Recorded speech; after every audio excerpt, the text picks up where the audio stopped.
Ladies and gentlemen, welcome back to Yeehaw Truckin' Company and Tony and Truckin. That's why we have thousands, and that's why we're the show of record with thousands and thousands and thousands and thousands and thousands and thousands of listeners. I was talking to General Ben yesterday, Performance Medicine, Ben Rogers. Yeah? Former Tennessee All-American. Uh-huh. And just an All-American guy.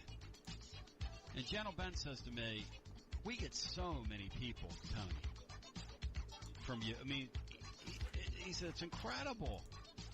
I said, General Ben, it's great to be blessed, brother. It's great to be. He said, they're always streaming in. I said, General Ben, I hear from a lot of people that, you know, a lot of lives you guys have changed. And I say it's good to be blessed. Great to be blessed, in fact. Hughie's going to join. I want to talk to him about what's going on camps around the conference as well. All right. Has his ear to the ground. All right. So we're going to tee it up on a Thursday. we can find here. So we left off yesterday. We crossed the 1.19.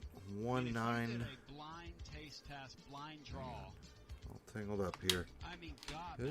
Okay. Don't bring me down, yeah, we're at $1,198,630. We're 4 weeks out, Matt Dixon. After this, are you looking to have fun this summer? Make some great money and do it in a all right, let's go. If so, then we Okay, have the jobs. job for you.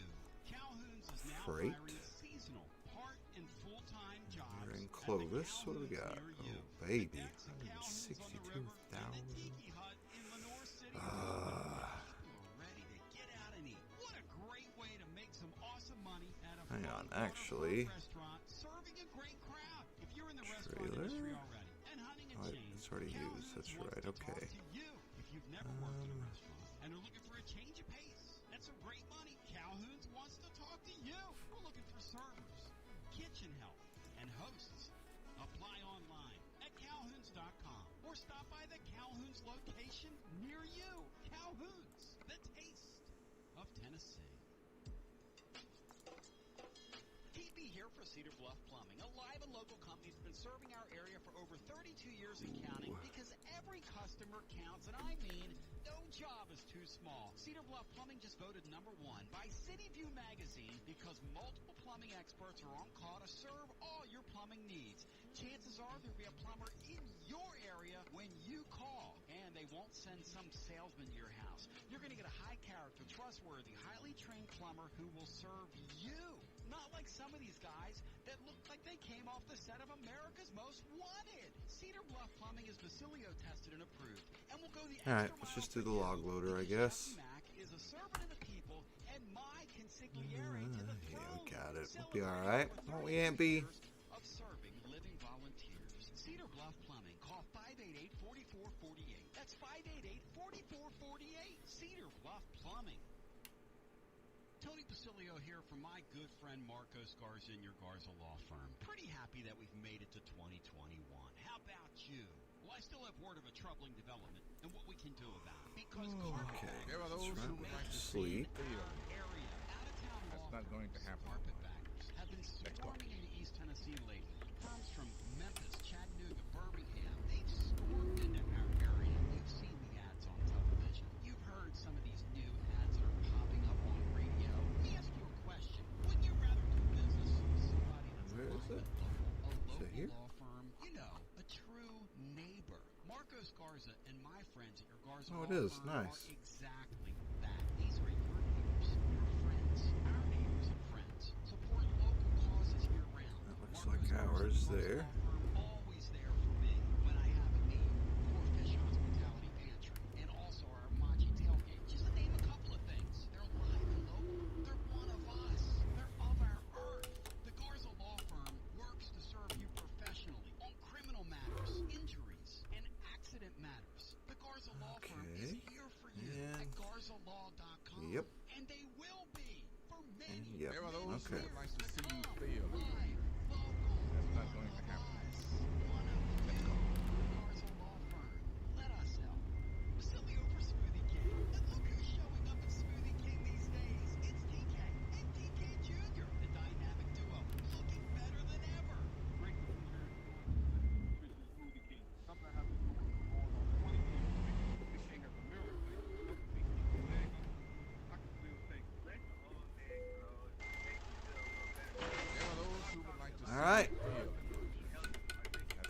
log loader. Got our log loader loaded. We've got to sleep. So let's see where the closest place is here. What a combination! Almost as good as the offerings right here at Smoothie King. Slim, fitness, wellness. There are those and who would great like to time see you fail. That's not going to happen. Let's go.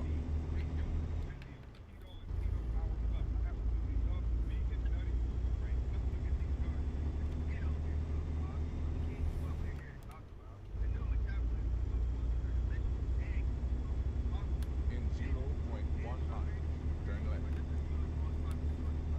Thanks for the Smoothie King love, guys. Let's keep Tommy Boy Marine and his crew blending smoothies on Rocky Top for years to come. Delicious and nutritious. The healthy alternative to fast food. Say it with me, Kelly Duo. Smoothie King.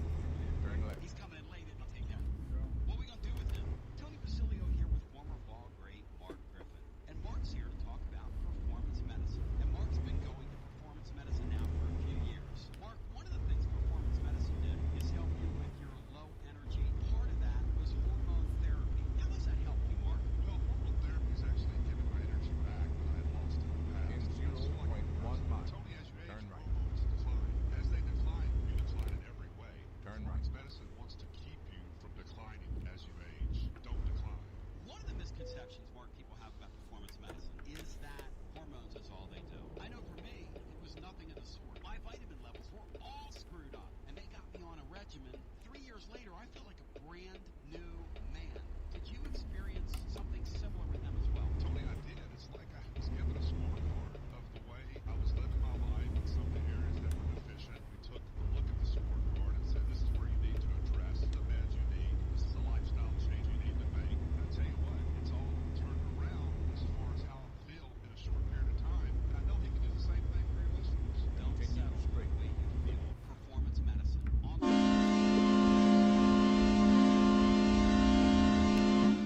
Asshole. Excuse me. My memo to Matt Dixon today, very simple. Today over at teamclub.team, he wrote a piece about Joe Milton today, went through and broke his film down, and God, did he bring me down. Talk about a freaking joy killer. But the truth is, about any of these transfer guys, most times guys transfer for a reason, and most transfer, and we're going to see this with the transfer portal, most of them are reclamation projects. I mean, every once in a while you'll get a Joe Burrow, which is like a needle in a haystack. Like Huguenot's on 3. 1, 2, 3. Hughie, how do you plead to that? Because there's a lot of guys that change teams. But in the sport of football, a lot of these guys are reclamation projects. Welcome in. No question. I think when all is said and done, it's going to be close to 1,600 guys Myra. who do good training. And yeah, I would say 85% are looking for better opportunities because they couldn't play when it was. But there are 15 or so percent that could play. I think if you're a Vols fan, you're feeling that crunch big time because I've lost a lot of guys, and a lot of guys other teams seem to be extremely high on. But you're right, I think Milton is an example of a guy. He was not going to play at Michigan this year. Got his degree in 3 years, decided to move on.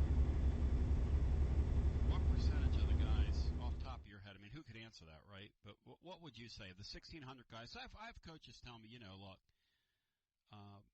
in that industry, they say to each other, we're just passing around each other's problems. Like a lot of these guys are problem kids or, whatever it is. Couldn't find a spot on the field and got out of there or what have you. What percentage of the guys you think can really play, really impact players out of the 1,600?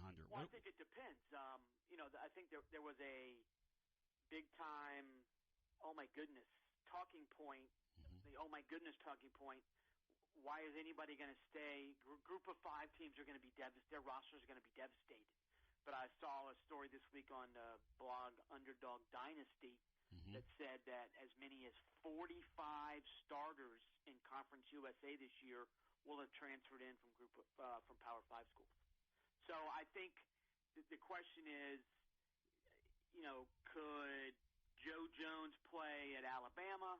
No. Could he play at South Alabama? Yes. So very few superstars are going to transfer. Very few. There might be 2 or 3 a year who leave and, oh my God, he was really good, and oh my God, he was really desperate, like that kind of thing. But I think the interesting thing about that portal is it's not updated as quickly as you'd expect. Of the 1,600 players, there's hundreds that show up as not having gone anywhere. Yes. But my presumption is, yeah, that's probably true. But how many hundreds is the key, and we're not going to know for a while. Yeah, and that's what's weird, right? Like there's a certain number of guys of the 1,600 that didn't find room at any ends, right? They didn't find any room, and nobody took them. Right, and some dropped to FCS, obviously. Some may end up having to go to D2. Some may end up being walk-ons elsewhere. But the whole grass is always greener thing, and that's going to crop up every single year with the portal. Also, it will self-correct because the more and more it gets publicized that, yeah, look at all these dudes who left and didn't get a scholarship somewhere else. When a player thinks maybe I should transfer, I think maybe as soon as 2022, people are going to say, wait a second here, you need to really dive into the numbers, and maybe that's not a good idea. Maybe you need to stick it out and see if you can earn a starting job, or at least a key reserve role where you are, because you may not be wanted somewhere else like you think you will. You're bowing your head when you say his name. Great Mike Huguenin with us on a Thursday. We're a month out from Tennessee's opener with this wretched Bowling Green team. As the young kids like to say, my daughter would say they're ratchet. That's what the young kids would call a team like Bowling. You would call them, what is your adjective you like to use for them? Rancid. They're that was a pretty solid MAC program, and bad coaching hires have dropped them to the bottom of the league. They might be the worst in the division. Maybe one FBS. But if they're not the worst team in one of the three, you get down there with New Mexico State, UMass, Bowling Green, those might be the three worst teams. It's a game that, it's an opener for Tennessee. In opening games, people make mistakes, especially with the new coaching staff and all that kind of stuff. But I still think that Tennessee plus. And if this is close in the fourth quarter, that bodes, I don't mean to laugh, but that bodes extremely ill. No, it means you got big trouble in Little China. Bowling Green, back in the day, though, was a pretty good brand in a pretty good league. Even as recently as 6, 7, 8 years ago, they were one of the better teams in the MAC. But yeah, bad coaching hires. They've dropped to the bottom of the league. The MAC as a whole, I think, has dropped some. A couple years ago, oh my God, Sun Belt Conference football, it's horrendous. Well, now it's probably 8th best among the leagues, and the Conference USA and the MAC are fighting it out to be one of the worst. So, that all football is cyclical. Bowling Green has, like you pointed out, a very good football history. It's still I would argue, one of the bigger brands in that league. So I think Bowling Green should turn it around. But they ain't turning around this year. They're a terrible team in a league that slipped, basically, right? Yeah. It's interesting. And there are people who wonder about their coaching staff now. They went from Mike Jenkins to Scott Loeffler, and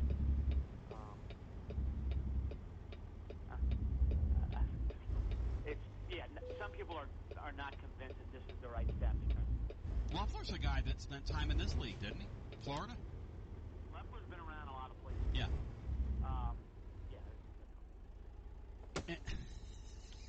Speaking of other places, what are you hearing about camp early on around the league? Any news nuggets, news and notes you'd like to share with us? No, I think the obviously all eyes on Alabama. Tons of guys left, but there's still tons of talent there. New offensive coordinator Bill O'Brien. somewhat of an embrace of personality. It'll be extremely interesting to see how he works with Bryce Young, because Bryce Young has tons of talent, Yep. can do some things that Mac Jones can't, in terms of his mobility and his athleticism. But I mean, Mac Jones last year was razor sharp. It will be interesting to see how quickly it takes Bryce Young to get truly acclimated to that offense that has been tweaked. Georgia's receiving core. JT Daniels had a phenomenal end to the season. Granted, the opponents weren't all that great, though I will point out that he threw for 400 plus in the bowl game against Cincinnati. Cincinnati has a corner who's going first round. Ahmad Gardner, if defensive end, Myjay Sanders, potential first round pick. That's a talented defense that JT Daniels torched. But you still wonder about Georgia's receiving core. What's Florida's offense going to look like with Jones at the helm? LSU looked like they're going to have a potential quarterback controversy. Miles Brennan gets hurt, now it's all Max Johnson.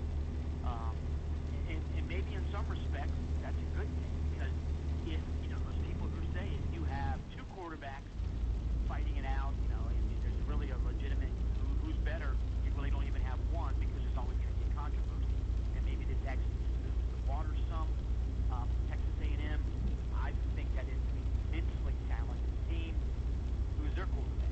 Goddard or Kane. So there's a couple interesting things going into fall camp, and as there's going to be a key injury that happens in fall camp somewhere.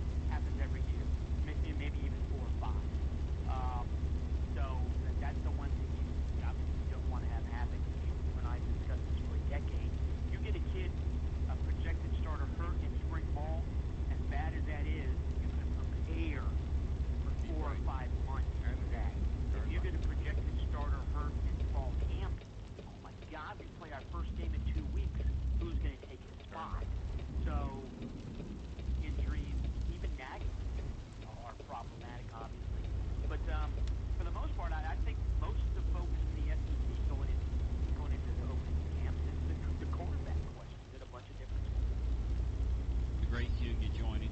Hughie the great. Let's go back to Florida here real quick. You mentioned Emory Jones. I'm looking at the Tennessee schedule, right? And I want to dream a little bit. Who knows? You never know. Of course, we do know. This team's not that good, but you never know. So Tennessee can start 3-0, somehow find a way to beat Florida or beat Pittsburgh at home, which Pittsburgh's got a really nice offense. I know that. Pickett can really play. And they got a very underrated coaching staff, and they do a nice job with who they are. No question about it. But if you're Tennessee and you, like you said, you get a head of steam at Bowling Green, you get a week off at Tennessee Tech, you're healthy going into the Pittsburgh game, you find a quarterback. I mean, hell, stranger things have happened. You beat that Pittsburgh team. You get a head of steam going, and you never know, right? Get a little life to you. Florida's bringing in a bunch of players on both lines of scrimmage. I mean, I'm not going to say Tennessee's going to win that game. That's stupid. But stranger things in the last 5 years have happened in college football, haven't they, Hughie?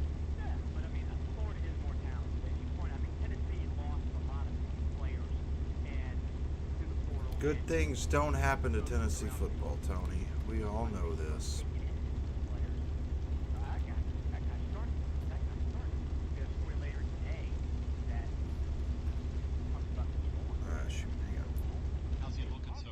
How's he doing? Oklahoma coaches love that guy. Wow. And which begs the question, if all these Tennessee players are so good, why did last year's team suck? And so either the players are overrated or last year's coaching staff was really bad. So I'm sure Tennessee fans are nodding their head. Yeah, well, we know the answer to that. But Florida is more talented than Tennessee. But Florida, you're right, Florida is not fully formed by any stretch. Pitts was a once-in-a-generation kind of tight end. Tony was a really dangerous receiver. Both those guys are gone. So is Traylon Grimes. Trask had a phenomenal season. Gone. Emory Jones, more of the old-school Dan Mullen kind of quarterback that I run the ball. So Florida's running game abysmal last year will be better. But that's not a world-beating offensive line by any stretch. They lost their 2 best linemen off a line that was mediocre, especially when it came to blocking the run. Secondary lost a bunch of guys. I think that's a good thing. The linebacking core for Florida is a question.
East is going to be interesting. That's so this well year. put. The It's West so- as well. See, Tennessee's in the middle. I mean, even with all those losses, and Tennessee's in the bottom middle, obviously. I mean, you know, Right, but the thing is, you look who you're playing, that's right. and that's an advantage. Tennessee's schedule is not that difficult. That's easy. And how good is Maine? How good is Kentucky? How good is South Carolina? What is Missouri? Yep. How truly good is Florida going to be? So, this isn't the West where you're playing Texas A&M, which is really good. Alabama, obviously, is Alabama. LSU's immensely talented, but I'm not convinced LSU is going to truly all the way bounce back. What's Auburn going to be like? Carson, Ole Miss's offense is going to be incredible. And what's State going to look like? What's Arkansas going to look like? There's a ton of questions in the SEC. Yeah. But if you're, just unfortunate thing for Tennessee is, off the bat, okay, we're losing two conference games. We got two of them. They're the two best teams. And while most of the other teams in the league are more talented than Tennessee, as you said, weird stuff can happen. Well, you know what's weird, right? Just thinking about it, and I really hadn't had this thought till now because the Jeremy Pruitt thing was so stupid, and he was just such a fool. But if that guy wasn't such a raging goofball and a fool, and, No, and please didn't don't have make me control of stop. the program, like he was still here with a bunch of those players that have left, Dang it. they would have a fighting, like a legitimate.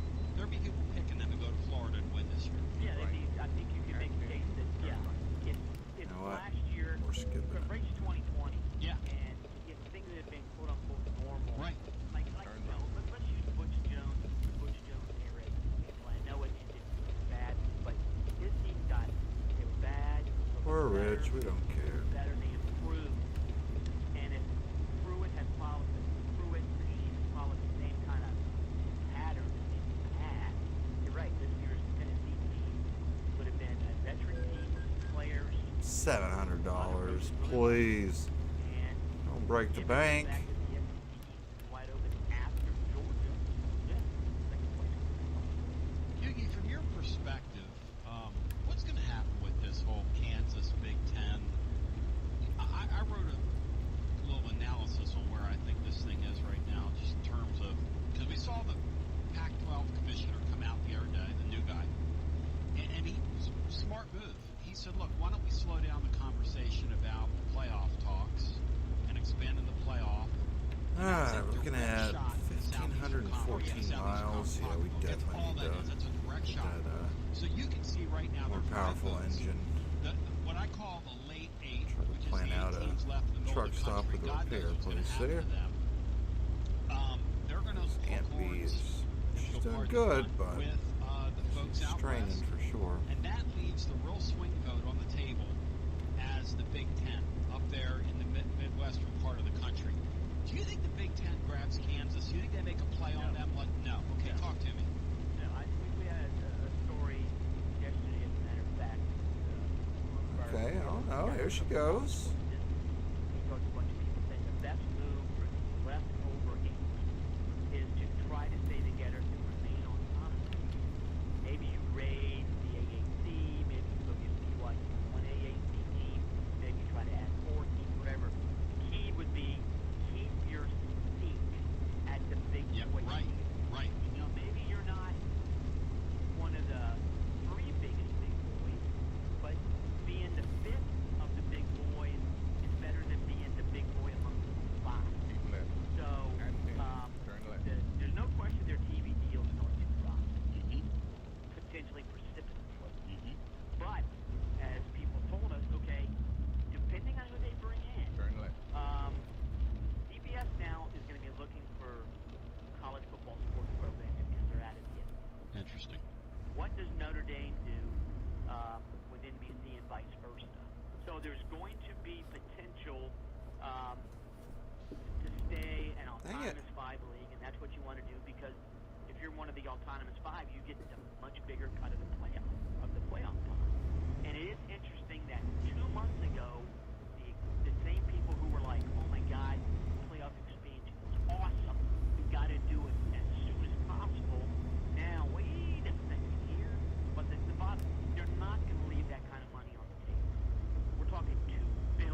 Damn it. So I think what's going to happen with the Big 12 and Okay. Pac-12. Sorry, Aunt B. Kind of scheduling. Yep. Lose affiliation. Yep. But I think the Big 12 can do whatever it can to stay together because we had a bunch of people tell us also, you look at those schools individually, jacked.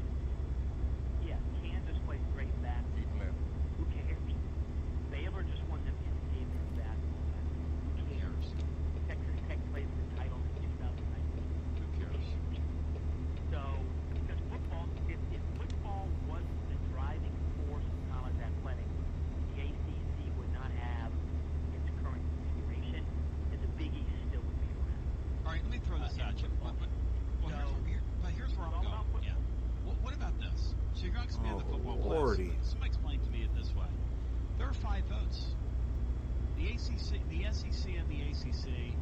All this talk about the Southeastern Conference rating the ACC. I don't believe that because those two leagues kind of need each other because they're for the expanded playoff. There's no doubt about that. The guy that's blustering out west, or is he really? Are they going to choose spite over finances? And what if they do? No. Right. You don't think they will? Because now, if they do that, we're at 2-2. The swing votes up there in the Midwest. Well, the Big Ten, I think, is They get a swing vote. I don't think the Big Ten is worried about getting 2 or 3 teams in every year. That's the second best league in terms of Right. that. So I think they're plus. They got Notre Dame. Everybody talks about Notre Dame loves its independence. And Yeah. it does. Come They make on. $15 Let's million get up there.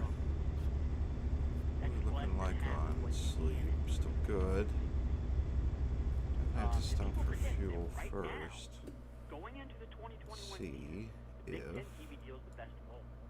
Now, that will change, obviously, because the Interesting. SEC just re-upped, and now with Texas and Oklahoma added, it will renegotiate again. Right. But the Big Ten deal is going up as well. The Big Ten's in really good financial shape. They have 3 legitimate national brands in Ohio State, there we go. Michigan, and Over Penn there. State. Brand is where it's all at Yep. now. Everybody needs to understand that. Yep. So, and again, Notre Dame is sort of the wild card team. I know all of their teams except football are associated with the ACC. But they're a better fit than the Big Ten in every facet.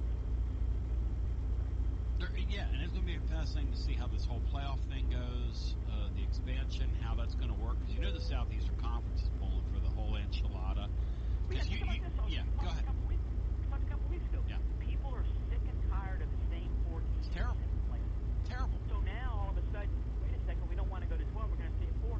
Oh. You got the same problems then. It's the same 4 teams. It's worse because now you got jammed in your league. If you're the Southeastern Conference, if you stay at 4, they're locked. I mean, that's a bad move on the SEC to expand if you only stay at a 14 deal. It's a bad And I move. think also, though, if the biggest reason to go to 12 teams was fatigue from the same 4 teams, all of a sudden that's not a concern now. That's just I think that's just public posturing. And you know, maybe it goes from 4 to 8. Who knows?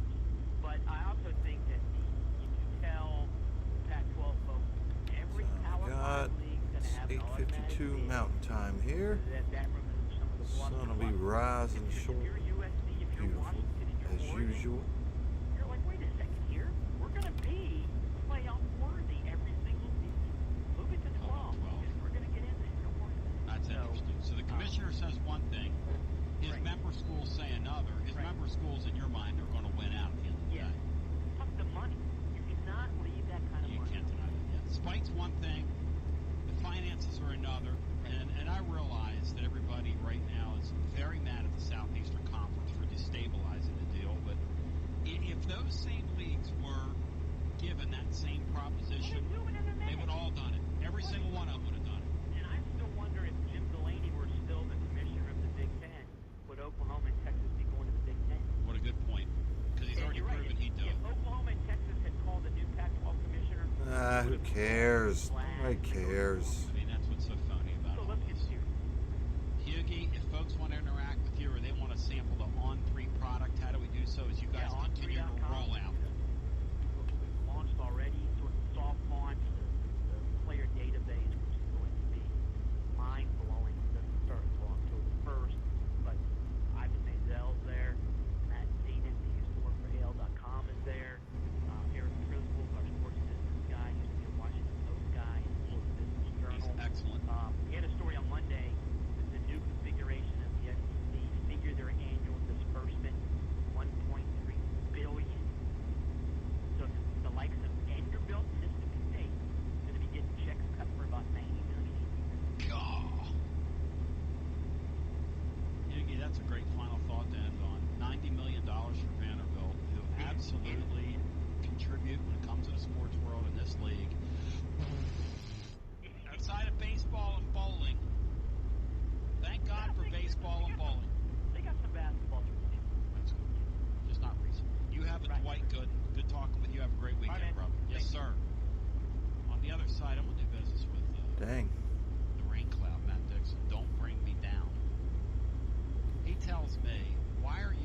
start a game, it's not far-fetched to think it's in play for Tennessee. Now, why would Hughie say that?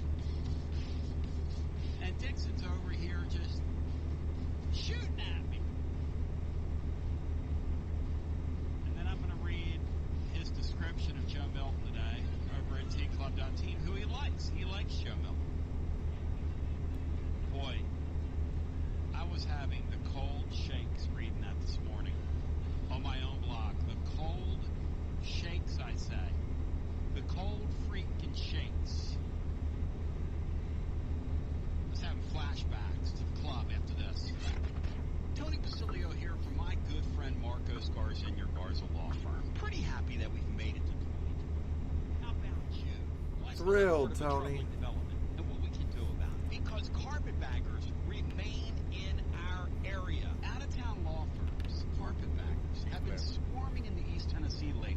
Firms from Memphis, Chattanooga, Birmingham, they've stormed into our area. You've seen the ads on television. You've heard some of these new ads that are popping up on radio. Let me ask you a question. Wouldn't you rather do business with somebody that's live and local? A local law firm? You know, a true neighbor. Marcos Garza and my friends at your Garza Law Firm are exactly that. These are your neighbors, your friends, our neighbors and friends. Support local causes year-round. Marcos Garza and the Garza Law Firm, always there for me when I have a need. For Fish Hospitality Pantry, and also our Machi Tailgate. Just to name a couple of things. They're live and local. They're one of us. They're of our earth. The Garza Law Firm works to serve you professionally on criminal matters, injuries, and accident matters. The Garza Law Firm is here for you at Let's go and B, GarzaLaw.com. make up some of that And time, they will baby. be for many, many years to come. Live, local, one of us, one of you. The Garza Law Firm. Let us help. Life never stops moving. In between the 30-minute commutes, daycare pickups, weekly soccer practice, Tuesday night yoga, X number of coffee runs, and that weekend trip to grandma's, you're racking up the miles. What you need is a tire that can keep up. A tire designed for doers. A tire that's going to last. Like the exceptionally long-lasting Michelin Defender tire. With an 80,000-mile warranty and the safety and comfort you expect, you can forget all about the miles ahead and focus on getting to your destination or conquering your to-do list. Fleet Tire, I-275 exit 1B at East Woodland Avenue in Knoxville. That's Fleet Tire, I-275 exit 1B at East Woodland Avenue in Knoxville. Nice. Fleet Tire. 37 miles to our back in time? Next the week, gas station there. Are back home and get Truck ready. stop. It's Decades Weekend with 80s music on Friday and 90s music on Saturday. Each night, enjoy a tribute band and fireworks after the game. And don't miss the pretty vintage cool. bobblehead giveaway on Sunday. But wait a minute, you've also got Taco Tuesday with $2 soft tacos, all you can eat Wednesday, and Thirsty Thursday with $1, $2, and $3 Thirsty per Thursday. special. So pick a day. You can't go wrong. Get your tickets now at SmokeySpaceBall.com. Carnes Motor Company is celebrating 20 years of serving the living East Tennessean. Like us here at your Tony Basilio show, Carnes Motor Company wins because Rob and Brian go above and beyond for you.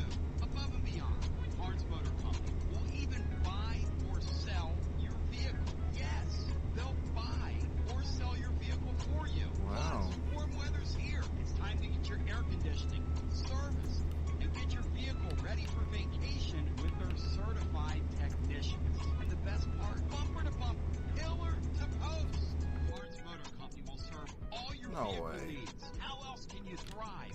For 20 years, besides going above and beyond, you will win with Oh, Carnes it's right Motor there. Company. 7447 Oak Ridge Highway. Online at carnesmotor.com. Win with Carnes Motor Company. The kids are off to college. They're hundreds of miles away. And me and Mrs. Well, B that's are a staring at first. each other in an empty house. She wants Time to we get away. ever Go see a ran out of shower and fuel in event. the Who do we dang call? truck here. Yeah, Select Ticket Service. How about Wow. she wants to go to an NFL game? Hey, Select Ticket Service. Back to the phones. About a concert in Atlanta. Select Ticket Service. Say an NBA game in Charlotte. Select Ticket Service. Select Ticket Service. Select Ticket Service 687-17-18. 687-17-18. Select Ticket Service. Yeah, that'll play. Oh, yeah, that'll play. That'll play.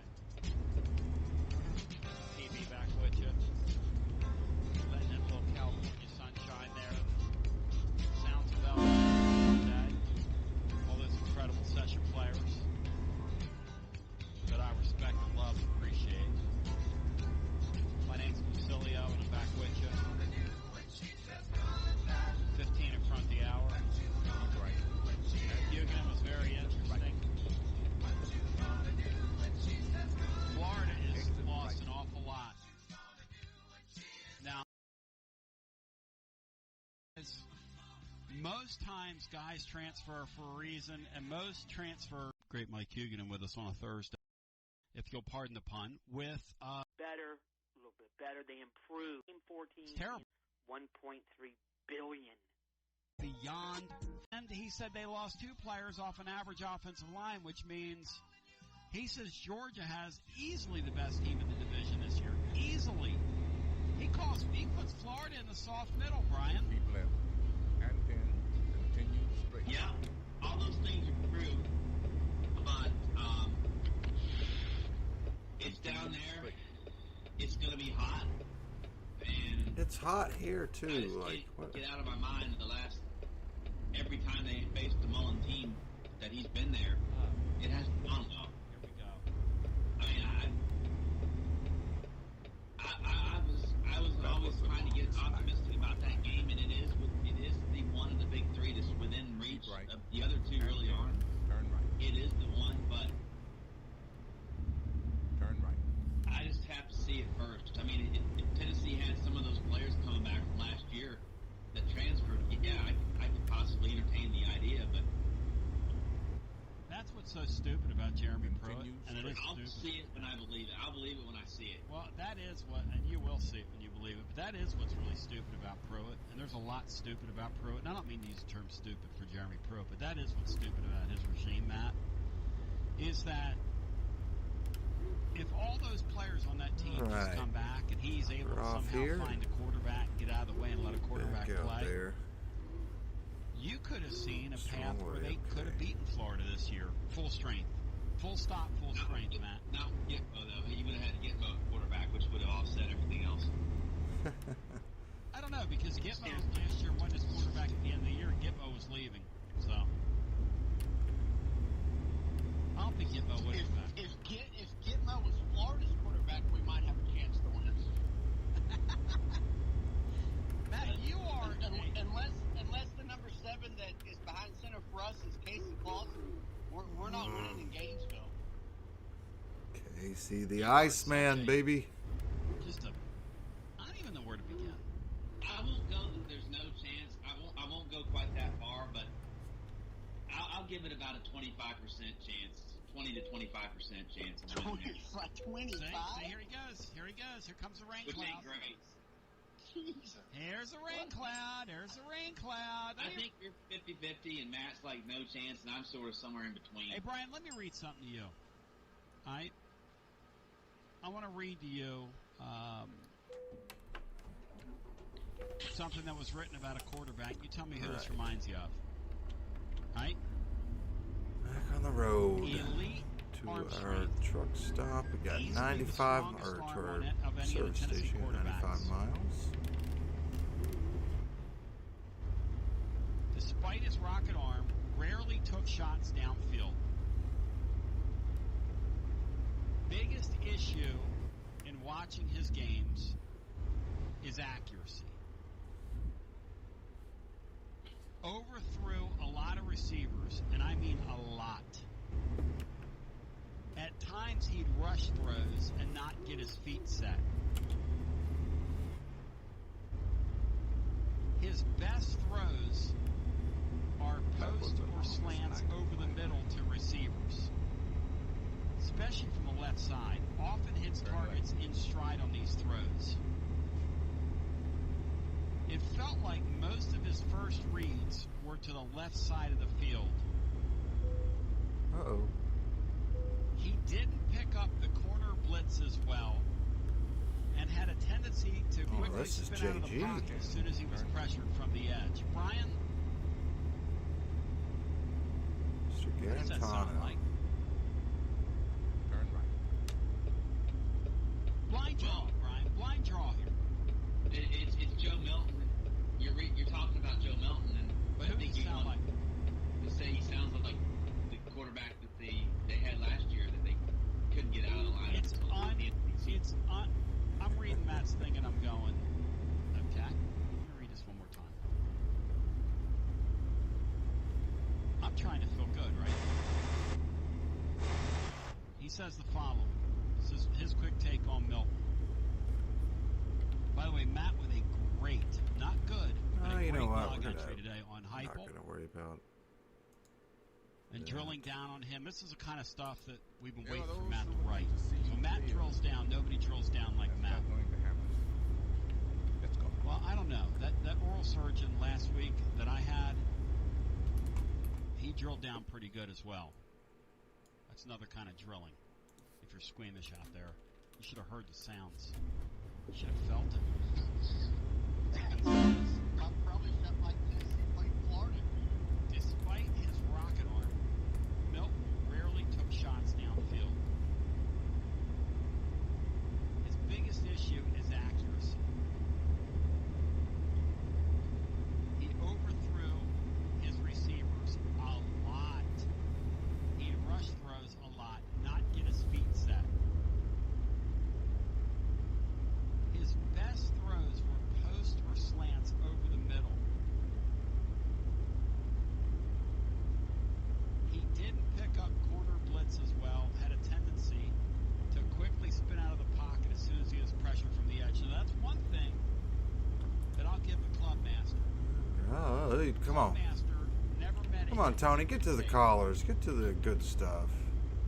What an awful start. Old Club Gitmo loved getting Ladies and his gentlemen, club. we are I've never seen a guy stand in there and 1,322 just miles take it from like our it's like destination, he's which filming a Timex is commercial. Wenatchee, So, Matt, you Washington. will say that Joe Milton at least will get out of there when he's pressured. Another 51 hours left in the delivery, and we're about 24 hours away. Some of his best throws were when he extended plays, which is something that Garantano never did. Garantano could never extend plays with his legs at all, and that's something that Milton does. He can actually do pretty well. He throws well on the run, which is a really big contrast to what we've had here. There's enough to like to kind of give you some hope, but I mean, he transferred for a reason, and there's a reason he's still not Michigan's quarterback. Granted, he was just an awful fit for that offense. And the hope is that with Heupel's offense, which is a lot more simple, and it's just one or two pre-snap reads as opposed to all this, reading coverages and all this alignment and stuff, and throwing in the tight windows. It's much more simple and a lot easier to understand and kind of just play quarterback as opposed to just overthinking everything. There's also a little bit of comparison there to Josh Dobbs, who didn't have the strongest arm in the world, didn't throw deep that often, but could escape. So, well, Matt made the point that he's going to be the best run-around broken play player if he gets the nod since Dobbs, who had the ability to do that. Keep plays alive, keep looking downfield, make plays. See, I think the worst thing you do with a guy like Milton is try to make him into a standard quarterback. Let him be him. Play with a little mayhem, which I know Tennessee's system's going to be. We want the ball out quickly. We want precision, and the ball out quickly. The ball out quickly. The ball out quickly. And, I think this kid could acclimate to that. And then Bailey, Bailey has a chance, but I would put, there's a reason why one of the books came out and made Joe Milton prohibitive favorite in terms of getting the job, because he's prohibitive favorite to get the job. If it is Milton, Matt, do you call him all kidding aside, calling you a rain cloud, Come on. do you Beautiful call terrain him here.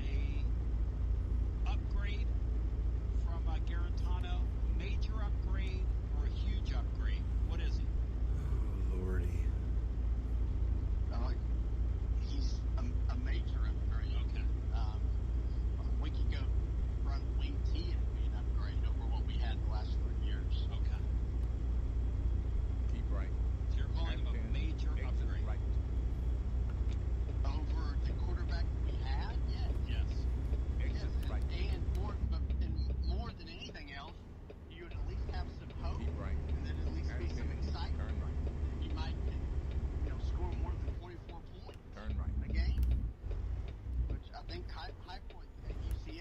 scored, the fewest they ever scored in a game was 23. Again, that was against one of those really good Cincinnati teams. I mean, we had such a cap on us the last 3 years. Dude, God, I mean, anybody we put out, whoever we put out there is going to be an upgrade. Yep. I mean, Josh Heupel himself could go out there and have more mobility than Gitmo did. Let's go to the phones. Who we got? To hear from you.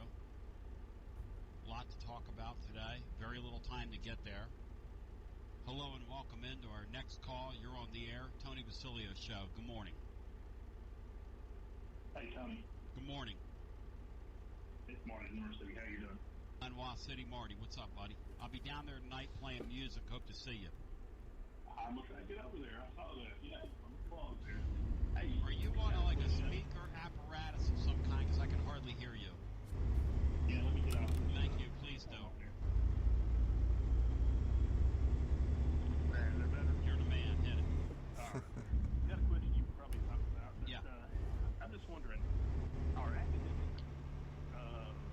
requirements, how are they going to be enforced with this new NIL deal where some of these kids are going to come in, only play a year or two at the most? I mean, I hear you. You're talking about that APR thing, right? Where they used to grade you on. Okay, here's the deal on the APR thing. They're revisiting that. As part of what they're going to sit down and revisit in October, I think the APR piece is part of that. Here's why. Because now that you have this one-time transfer thing, you can't hold an institution responsible for having kids graduate on their watch when that's not a thing. 164 miles. Boy, we definitely so I think they're going to, in some way, should have changed that engine. or modify that to make more sense, because it makes no sense now. Just back there, too. No. And I'm just wondering, I mean, if the kid's coming in and he's making, six figures NIL, and, he doesn't really care about passing his English and his math class. I mean, how much,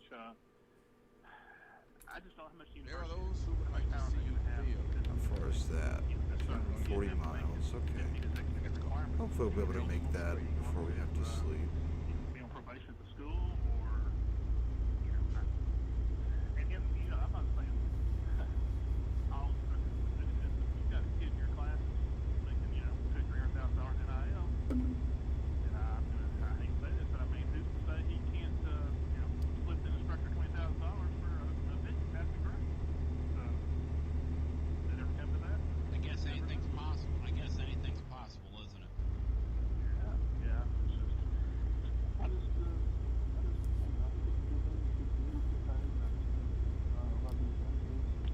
we can have a lot of money and not have any clue at all.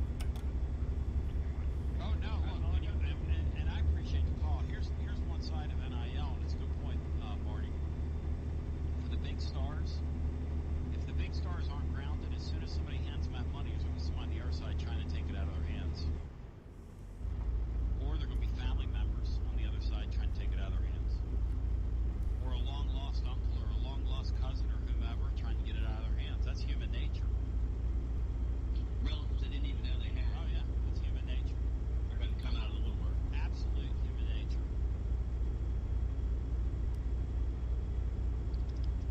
I think with that APR and the academic side of it, it's how much you're progressing to graduate each year, and it's like if you pass all your classes and you're on track to graduate on time, you can leave your school in good academic standing. It doesn't hurt that APR score at all. We're looking at 215 to the service station. Okay. Doing it big. Come on, baby. We'll get you an upgrade. Don't you worry. Like the graduate transfers that Tennessee had in Pruitt's first year, they took the academics like Pruitt did. That's where you get in. But as long as you're progressing toward your major, it's not an APR hit at all. I'm going to keep the conversation going, but there's a point on that to be made. WJBE 1040 AM, 99.7 FM. Translator W259 AP. Powell, Knoxville. The point on that is this. look at two things at once. Dang it. Okay. Look at the road. This is more important. $162,000. Oh. Academically speaking, gonna go to another institution, he's got to finish his classes, blah, blah, blah. Okay. But if I'm going to get him in at my next school, I'm going to get him in anyway. I mean, if I have to finagle it, I'm going to finagle it. So, look, I don't trust any of that system because it's all based on money. I just know what they're saying internally around that deal, which is APR-wise, they've got to figure out something, a new grading structure that's going to work for this new time and tenure that we're in. You know? 865-200-5402. 865-200-5402. I will go back to my phones. Get our next call in. All lines are currently jammed. Invigorating conversation today. Hello and welcome in. Tony was still there. I was so disappointed in you, bro. 4. Somebody tell you that Tennessee got a good chance of beating Florida, and you got chill bumps. But I'm gonna tell you something. It ain't chill bumps. It's that from that COVID shot you took, and you got a fever too, Tony. If you think you're gonna go down there, like Brian said, in the hot sun and beat the Gators. The hot sun, only found in the state of Florida, folks. Take the wiggly and find the linebacker, receiver, anything. So what are you speaking on, Tony? You know, it never gets hot here. I'm glad you. I'm glad you mentioned. Thank you, Tony. It never. You're gonna be in the humidity. It's not gonna be like the humidity. It's was gonna humid get here, us, too. It never gets humid here. So that's something that you people act like somebody yesterday Yeah. said, well, you Get know, 'em, it's Tony. going to be like Oregon. No, it's not going to be like in Oregon. Oregon doesn't have a humidity. Or like when Cal came here, they have a humidity. It's humid here every day. What are you talking about, Chief? Hey man, I'm just telling you. Do you Brian, understand barometric pressure, humidity? Do you understand it? Have you ever met Mr. and Mrs. Humidity? Because I meet her every day when I walk outside. I can't breathe here. Okay, Tony, you need to go back to Philly then, because I'm telling you, when they go down there, because they got to go down there, Tony, and they're going to get hit hard. And I'll tell you what, you like giving up money, Tony. Let's make another trade event, man. I'll go to St. Jude's again.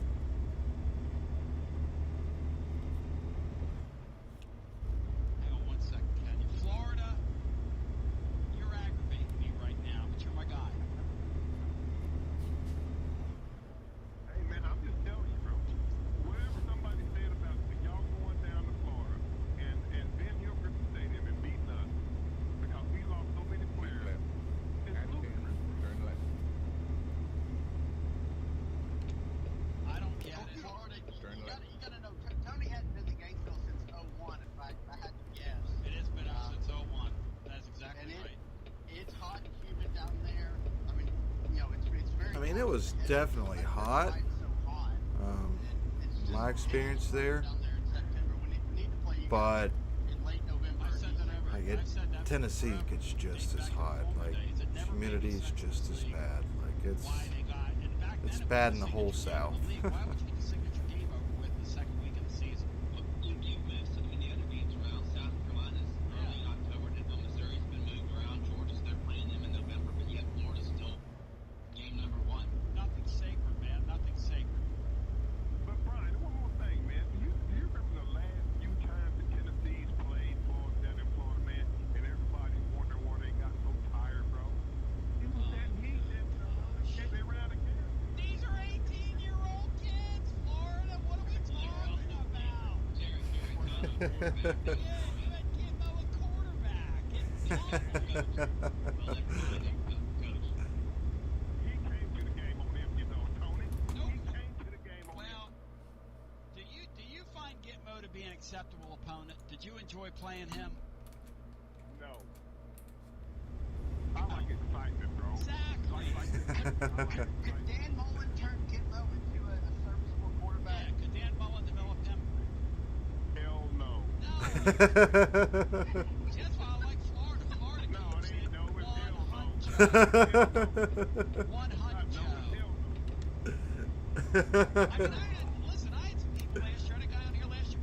Well, you're just on him because he's a black quarterback. No, I'm on him because he's a horrible quarterback. I'm not on the guy because he's a black quarterback. I'm on the guy because he's a horrible quarterback. His color means nothing to me. I mean, what his color it is, and that's what I love about you. He's a horrible quarterback. Yes, yes, horrible. Call it what it is. It is what it is. That's exactly right. He wasn't even athletic to me. No, he wasn't athletic. I'm trying to tell you. This guy's an upgrade, and that's why when we get down there, we're going to have a puncher's chance because you have no secondary. I'm just going on what Huguenin had said. You have no secondary, mediocre linebackers, mediocre offensive line, replacing Pitts, replacing Tony, replacing Trask, replacing your other wide receiver. You got nothing. You didn't even know nothing about Kyle Trask or Pitts. What do you mean I didn't know? I watched the league. All right, we'll stop here. You didn't know they existed. Pitts is excellent. I love Pitts. Pitts is excellent, but you didn't know Pitts Continue existed straight. before last year. Well, I did know Nobody that. I'll tell you did. why I knew that because he's a Philly boy. I did know that. Yeah, well, you did know that. But I'm trying to tell you. Yeah. Some of these kids, man, we can go find kids like that anywhere. Watch the athletes we get. We mainly have that. We mainly have that. The athletes that you're trying to get up here, we have them That already. game, hey, listen, that game from the Dobbs era where we had you guys beat and he balled out like a road warrior down there, like he was hawking at them all in one. And do you remember the Road Warriors back in the day? Turn left. Man, I should go see the Road Warriors, man. Back Uh-huh. Precious Paul Ellering, their manager.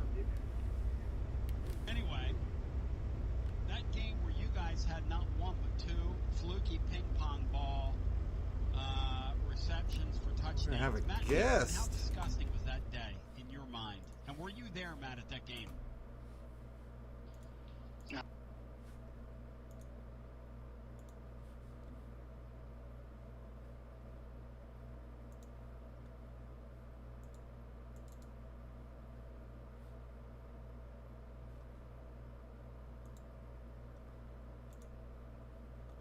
Hello?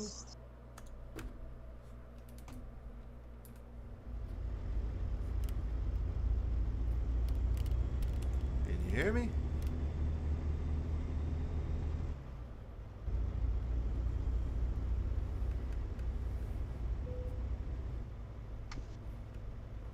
We heard something.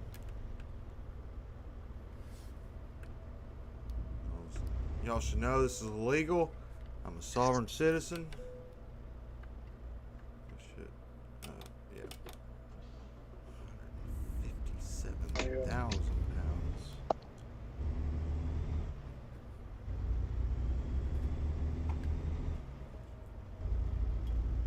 Yeah, let me grab a drink real quick.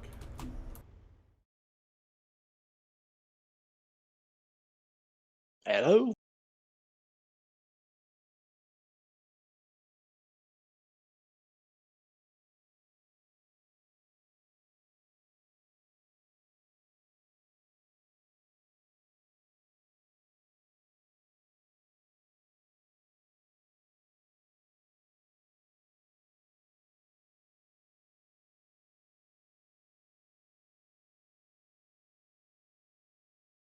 I'll sit and listen to Tony. Alright. Hello? You there? How about now? Yeah, I got you.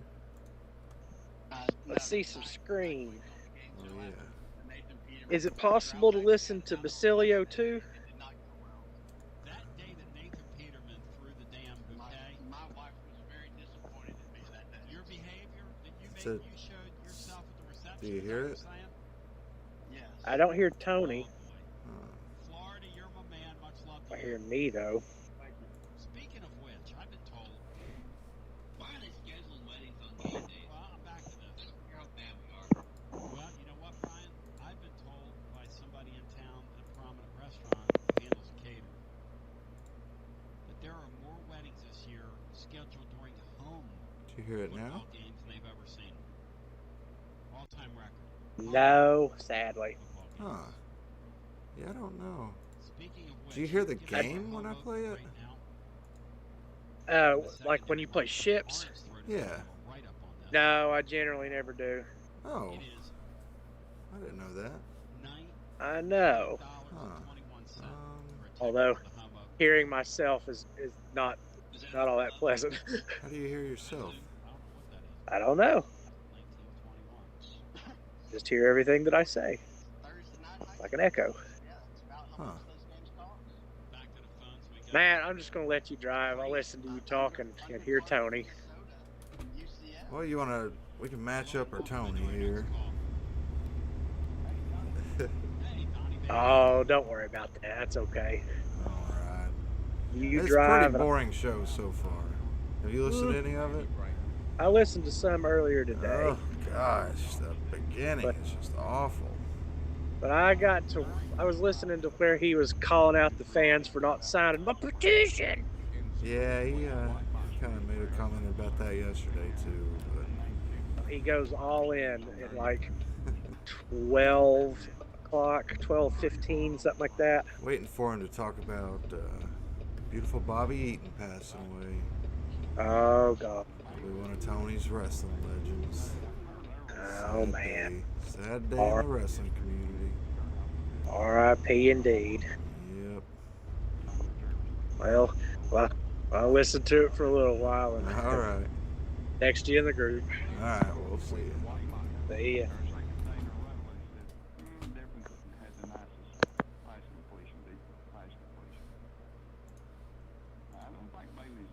Well, that was a nice little visit. Gotta try to figure out how to I love the chatter. the audio stuff there. I had no idea you couldn't hear ships the whole time. Is to name a starter unless Bailey comes out there and grabs that job.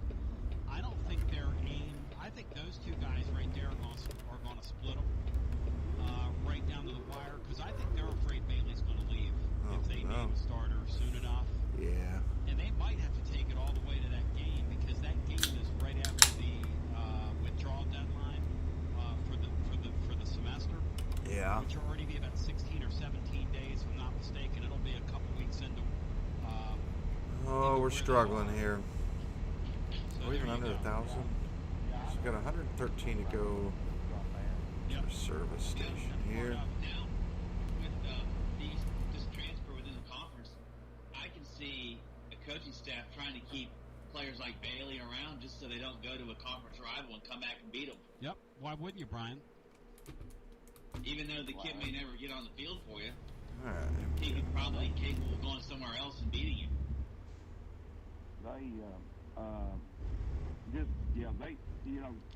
Tony said he tried to get on Twitch again today, but couldn't do it. Might have been Gowish. One of the two. I think it was how he said that. I can only imagine them trying to set that up. Oh man. They went out on the That was Gaulish 2 days ago. He said now Hype might have a different opinion on this, and his opinion obviously is going to count. He said, but if I have my way, you wouldn't know till that night. He said, no, you guys are going to find out. So, and we are going to find out, Don. But that said, I like that they're going to Gaulish try kid. and keep the thing as close to the vest. Coach. Because I think they're afraid that Bailey, if it's not him, I think they're afraid he's a flight risk. I mean, yeah. Well, and probably with it, because the other kids, well, Hooker would leave before him. He's out of options, though. I mean, that would suck for Bailey too, because Actually, I guess Bailey you know you're hyped up for a whole year, and then once you get on campus, you're not given a fair chance because the coach is an actual fucking idiot. The last 2 days I read about. And then you kind of get 2 grad transfers that come in and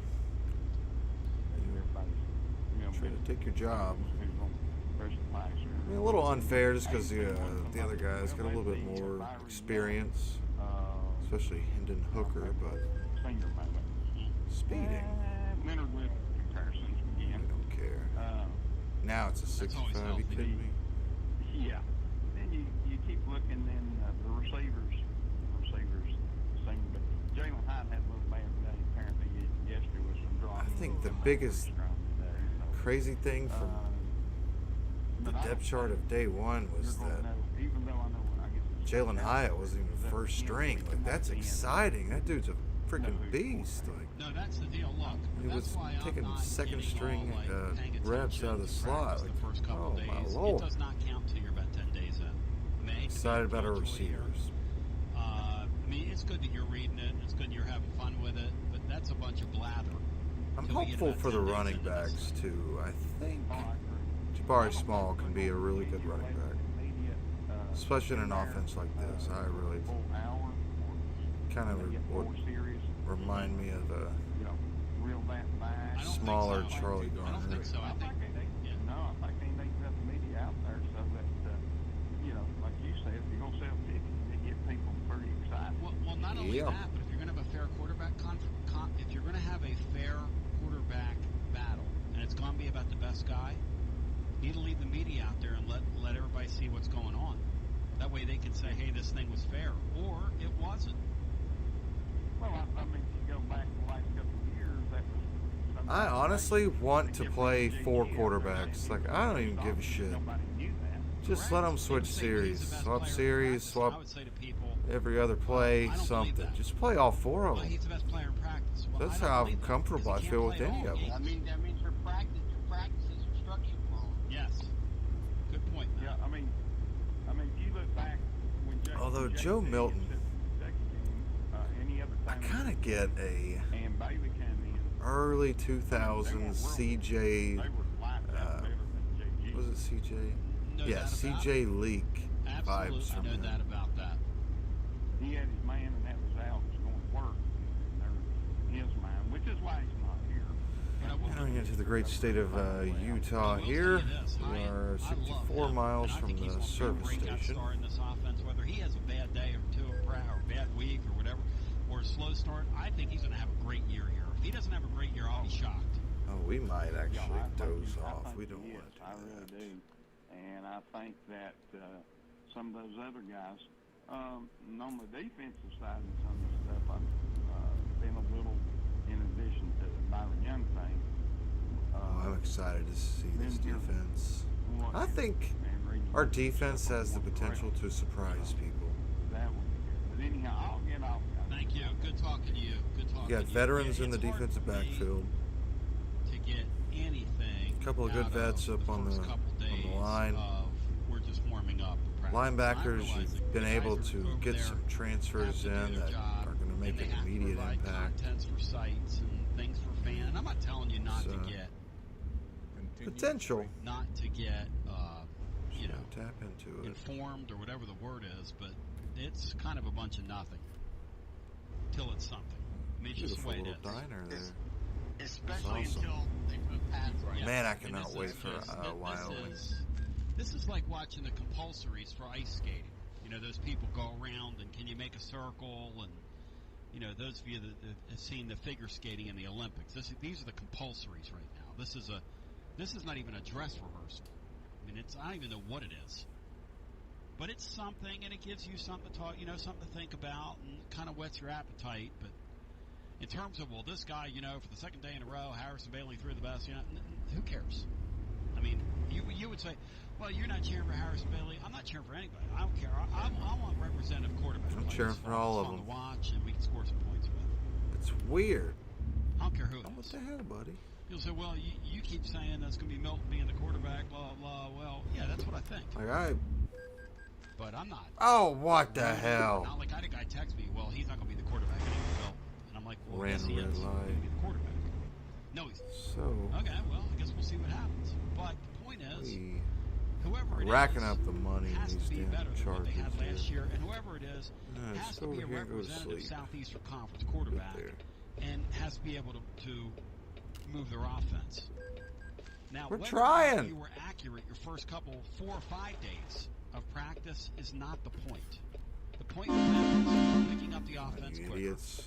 Who's got enough skill to be able to do what we need to do under fire?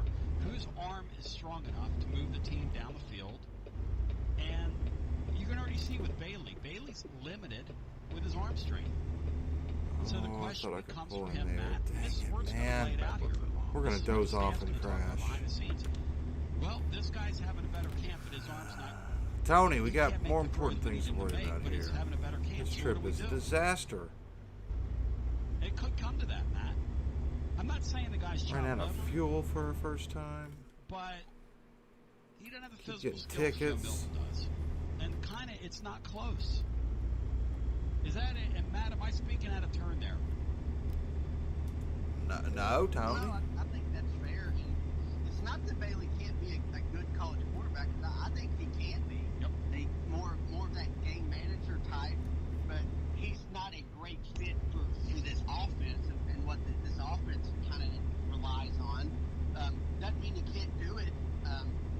The Dylan Gabriel that Heupel had the last few years doesn't have the strongest arm either, but he anticipated throws well, and he made throws to guys who weren't open yet. And Okay, what are you that's doing? what Bailey will have to do if he's the starter. So I mean, you can make it work. You just Bailey's got to be a lot more sharper and a lot more quicker with his decision making than More Milton. sharper. I think I even noted it in what I wrote. There's a lot of times where Milton was late on throws, but could still get the ball there because of just how strong his arm is. And that is something that a guy like Bailey, if he's late on a read, he ain't gonna get it there. He physically will not have the ability that Milton has. And you know those guys behind the scenes, like Sean said, it's not a terrible thing to say that the staff wants one guy to win a job. Doesn't mean a guy's going to win a job. There have been a lot of staffs that are rooting for a guy to win a job. And after looking at that picture of Dr. Sinclair the other day, whatever you want to call this, I don't know why I was expecting different. God bless. You have to have credibility before your football team. So if the guy's thoroughly outplayed, he's not going to win the job. Oh yeah, we've driven by this place But all before. things being Hole in equal, I the rock. think they want Milton to be their quarterback. Now, whether or not he's going to be their quarterback in a month, 1 month from tonight, is another story for another day. Let's get our next call in. Hello and welcome. You're on your Tony Basilio show. Hey, Tony, it's Parker. Park Care, welcome in. Hey, guys. God, we got the ass kissing bunch today. And I don't disagree with anything Matt has written today, but I would point you back to a blog entry that I submitted to you back in mid-June, doing a blind comparison between Joe Milton and Josh Dobbs at this point in their career. Night of my life. And Joe Milton is right on par with Josh Dobbs. Okay, so I guess you have one question. There's a couple of questions to answer. Alright. The Lights quarterback off. staff or the Brakes offensive on. staff Engine that off. Josh Go to Dobbs bed. had to work with versus the offensive staff that Joe Milton has to work with. Okay. Which one would you rather have coaching? Need some money while we slept. Up over that $1.25 million mark now. Question for you, Matt. I would definitely take Michigan with Harbaugh No, and those I'm guys. sorry, Matt. versus Not Jones. Michigan staff. Not Michigan staff. Staff here. What we got here? Like Heupel and This is company. where you I would definitely take Heupel and them over Butch Jones. Yeah. Right. So I'm going to put a little, even though Milton has the deficiencies that you and I watched this game What is this? too, The and I hole in the know rock things that landmark. He's laid over the middle. He's not very accurate, but his legs can Beautiful fail at him out night. of things that Garantano's could not, and he's got a rocket arm. Okay, and I don't believe Michigan was using him correctly, like Tony has said. But I do have faith in that. Had Josh Dobbs had coaching like Josh Heupel, we probably What talk is this about place? championships as a possibility. And He didn't even have a quarterback coach with Butch. Right, and that's where I think the difference is. It's not necessarily in Where's Joe the Milton, hole? but I do think Joe Milton has much better skills than Harrison Bailey to do in this offense what Heupel wants, and I believe that Heupel and his guys can coach Joe Milton up to the point where people are, going to be like, well, if Harrison Bailey wants to go, he can go. I don't want him to go, and if actually he's the better quarterback in Paul Canton, I want him to win the job. I want the best quarterback to win the job. But I think Milton, what I've seen, because like you said many times before, Tony, don't read me fast.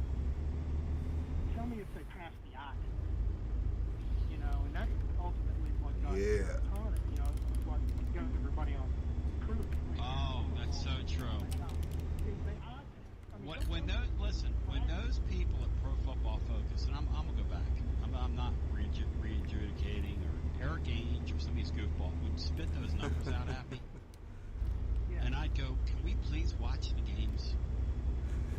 The numbers in college football, numbers drive me crazy. Ah, Watch we'll the forever games. miss him. Watch the games. Well, that's right. Watch the games. Shame there is no archive of Tony. All we could find was back about 3 months, so it's like the purge is real. Keep right. And pin. No, George. It'd be a Martin. fascinating George Martin. podcast to listen to old Tony When episodes. Butch Jones said, no, that's not what my chart said, that was one of the funniest things, Matt. Was that the Oklahoma game when he said, no, not on my chart? When he attempted a 15 that was that Florida game. Oh, that's right. When he attempted a 15-yard field goal. Yeah, Oklahoma was the 15-yard field goal from the 1-inch line. The two-point conversion chart game was Florida. Which one didn't he? But didn't he have a also? He should have gone for 2 against Oklahoma. He was on the 1 yard line. See, I thought he had that. But Matt said Matt's right. I think that was the night he kicked. That's right. He kicked the 15-yard field goal against them. Yep. Yeah.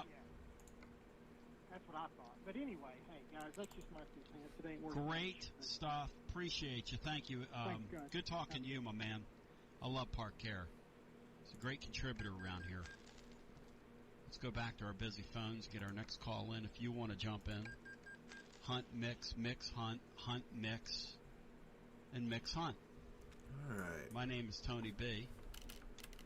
With you on the 1s, 2s, 3s, 4s, and the 5s. That's not going to happen. And we'll get our next phone call in without further ado. And who is up next? Great city of Moab, former Our next headquarters. caller. Hello and welcome in. You're on the Basilio Show. Don't on fuel. Got him. The Lane Kiffin fanboy. Welcome in. You're on the Basilio Show.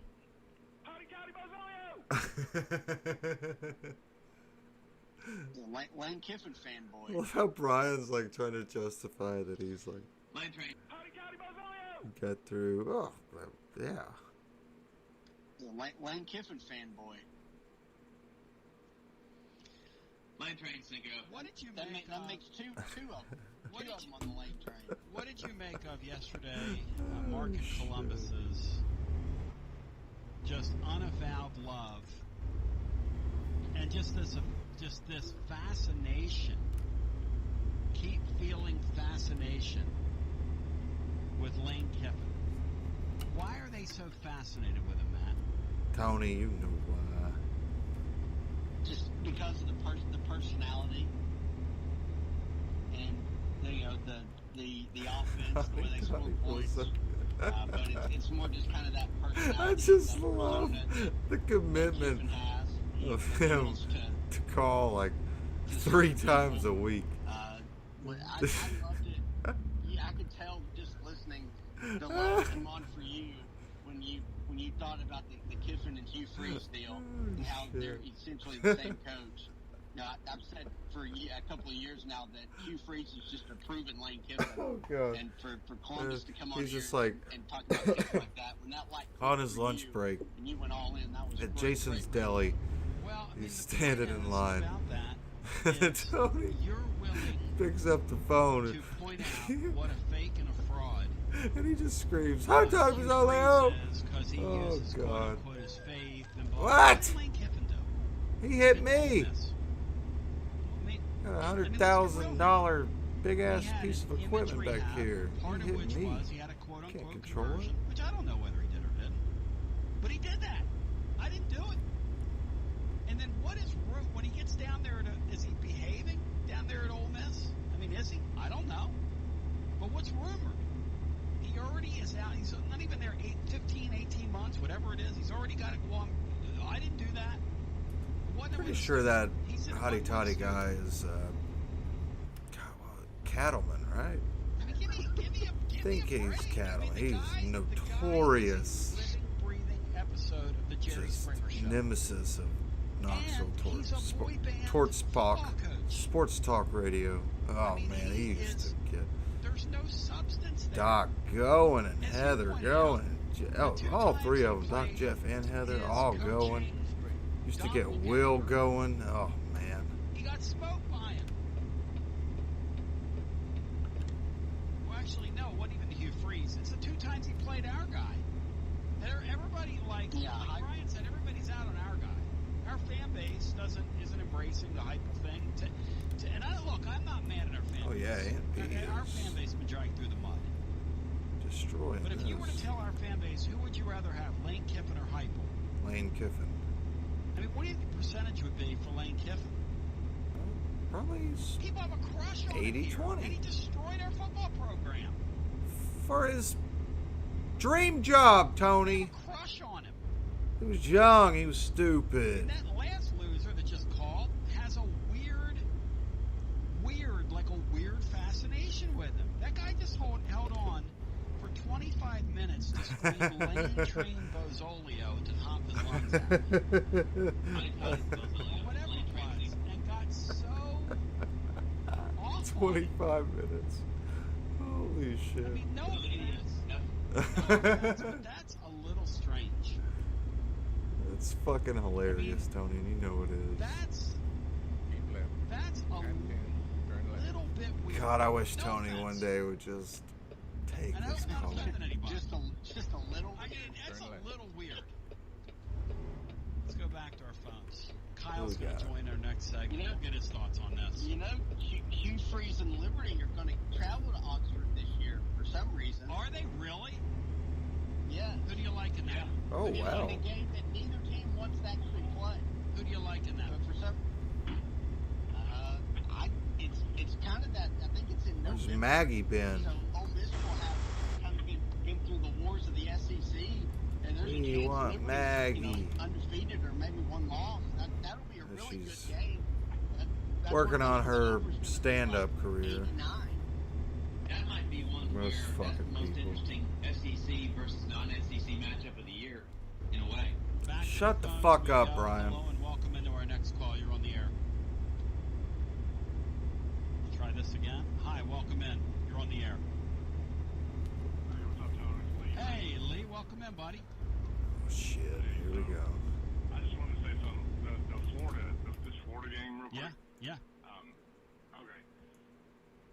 Florida probably has more talent, but if I'm a Florida fan, I'd probably take a little bit of take a step back before you start. I wouldn't be talking all that much. Listen, the Florida team last year, their defense was one of the worst defenses to ever set foot on an SEC football field. Matt, you're getting ready to get taken under wing here.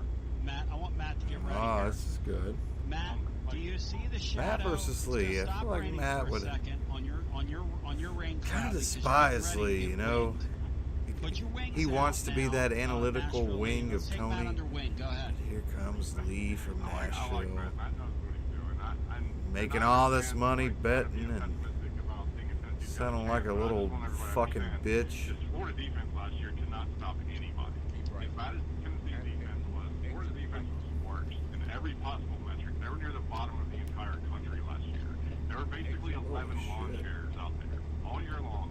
They never got any better. Their offense is losing their quarterback, all their wide receivers, their running back, their tight end, 2 offensive linemen. I don't care how much talent you think you're replacing that with. There's going to be a major drop-off in production. Your quarterback is Emory Jones. You're probably going to be looking at the same offense that Mullen ran at Mississippi State with Dak Prescott with him, and except Emory Jones is not Dak Prescott. There's going to be a big drop-off in their offensive production. Then you look at their, the whole issue with Mullen. I don't even think Mullen wants to be their head coach. He spent all offseason talking to the NFL about getting out of there. He knows he's not going to go to Atlanta this year. He's going to get his ass handed to him to Georgia. He's not going to beat Alabama. He's not going to beat Alabama. He's going to take a loss against it. I'm telling you, he's going to take a loss to Tennessee or Kentucky. Okay, Lee. Another team like that. Hang on one second. Let me interrupt what you're saying. Florida, my listener, Florida. Beautiful. Are you listening right now? You need to listen up. Get your face close to the radio. Get your ear right up on the speaker, because you're under wing. Continue. But I don't think Mullen even wants to be their head coach right now.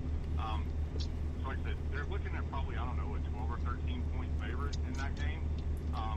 12 or 13 point favorites lose all the time, every single week in college football.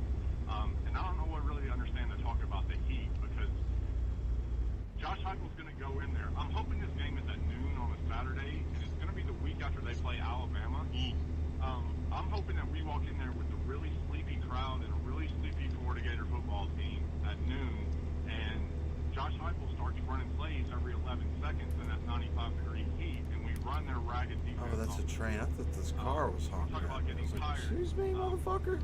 More than likely, it's going to be their defense when they're having to defend 70 to 80 plays. What are we looking at here? Miles. They've got a lot more talent, but 935. Okay, almost halfway there. Your team this year is going to Jesus be Christ. about average this year. We've been going at it for, oh my God, I don't even know how long. Now, Mullen's a good coach. He'll figure out some scheme things to do that can help out Henry Jones a little bit. But, I mean, I they're not think going to yesterday our 1,600 mile or 1,500 mile over was like an hour and 45 minutes. The new coach and the new system. This will probably be closer to 2 hours since going slow as shit first quarter of it. It's not unrealistic to think Tennessee 2/5 of it, I guess. See, Matt's under the impression that it's totally impossible. No. Look at this Alabama's beautiful, impossible. beautiful weather. Georgia's impossible. Florida's in reach. Like Brian said. Brian, what was the percentage chance you put on it? I'm not. I don't think you can sit there and say games are impossible until the season starts. You see who's playing, how they're playing. You're a numbers guy, Nashville Lee. What do you put on it? I mean, if you're just looking at the numbers, I think the look ahead line on that was like 14.5. So that implies Tennessee has probably, 35% chance to win the game. How about that? That implies Florida wins the game about 65% of the time. So, I mean, if you're just looking at it from a numbers perspective, that's probably what you're looking at.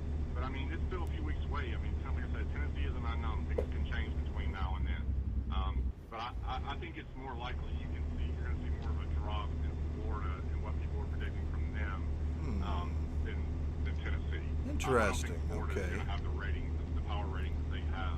Yeah. Coming off of that Alabama game. It does seem like ever since McElwain, Florida's just not been back to what they were. We just can't ever beat them. We can't ever beat them. It's history. Listen, Pre-Muschamp, I guess. Joe Milton or whoever First year, Muschamp, first couple of years. I mean, they're getting athletes, but it starts to feel like, yeah, they're not developing. It's not working. We just can't beat them because of history, but it doesn't matter. At that particular time, when that ball is kicked off, it doesn't matter what happened in the past. Matt, you're out under wing. Thoughts? No, I mean, it's all very valid stuff, and we had this discussion for the Florida game 894 last year when I think on a Nashville log League loader was that weighs big on Tennessee covering the spread, and they 106,500 did. pounds And I didn't think they had a Wenatchee, chance to. Washington.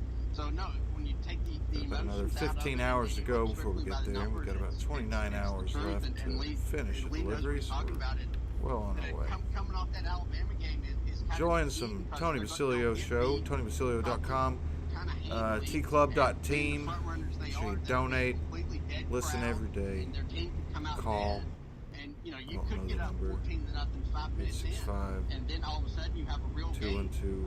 That's a very real possibility. So I hope I'm wrong there, but I really hope we can go down there and have Follow a Tony game with Basilio a on chance to win Twitter. there late. Don't know his handle. I'll have to see it to believe it first. This sort of feels like 2013, where you went down there with unknowns at quarterback, and you had a first-year coach, and you had a Florida team that had a lot of God, losses is off that the previous team, Peterman? and they weren't nearly as high expectations for them.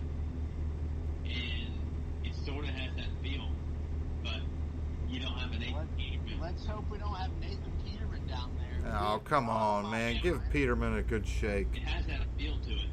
Now, if they get up 14-0, because I think they were up like 10-0 or something like that, they should have been up like 21-0. I'll watch that game with Sushi Spot Shane. That'll never be forgotten by the I watched that game at Then, restaurant formerly known as appreciate you, Spicy's. Nashville League. Give me 2 plays tonight if you have them.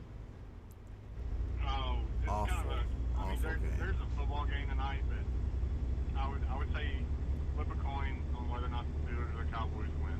That's about as good a chance you're Preseason? gonna have. Oh, wait, it's the Hall Are of you Fame betting thing, isn't it? CFL at all? Tonight's the first game of CFL. The Edmonton Eskimos debut this evening, Brian. The Edmonton Elks. I'm sorry, they're the Elks now. They're not even the Eskimos. My bad. That starts tonight. Yeah. CFL is tonight, yep. And all CFL games are on ESPN Plus, and I will be watching it because my Winnipeg Blue Bombers are back in action. I probably won't be doing much with the CFL. As far as baseball goes,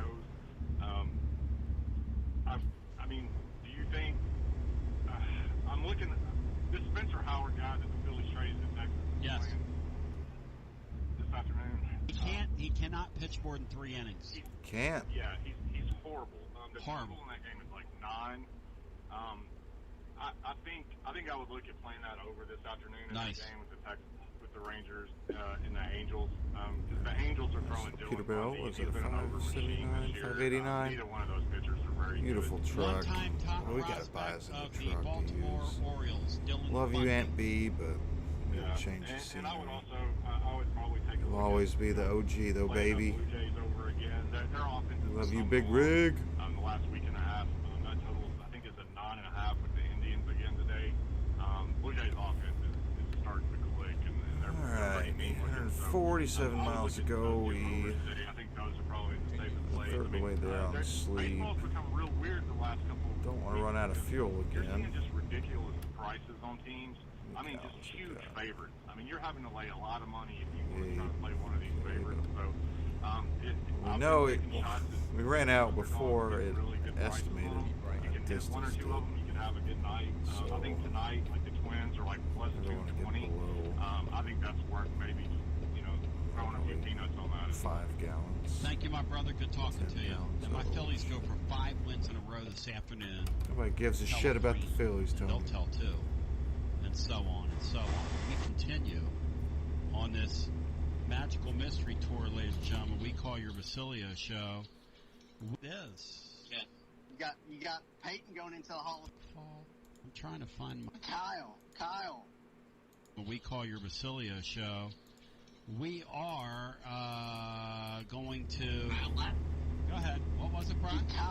Kyle. What about it? You He can't. coming on? Yeah, I mean, come on, guys. Don't get all rammy on me here. I'm trying to find my. Right. What happened to my cord? My plug. Gotta get Tony on Twitch. Why can't he figure it out? What's going on here? Is that the Hall of Fame game that's tonight? Yes, it is. You got Peyton going into the Hall of Fame. Yes, you do. I'm sure you'll take some shot at him, Tone, like you usually do. Greatest Oh. quarterback to ever play the game. Oh, And come on. I guess he'll be the third ball to go into the NFL Hall of Fame. Tomorrow we're going to Third, do Reggie Peyton Manning Day White. with Vino here. What Peyton Manning means to you, it's going to be the subject of tomorrow's show. Third B. So you can call in with your Manning trivia tomorrow. We'll throw that into the mix and in the hunt. I'm glad you mentioned that.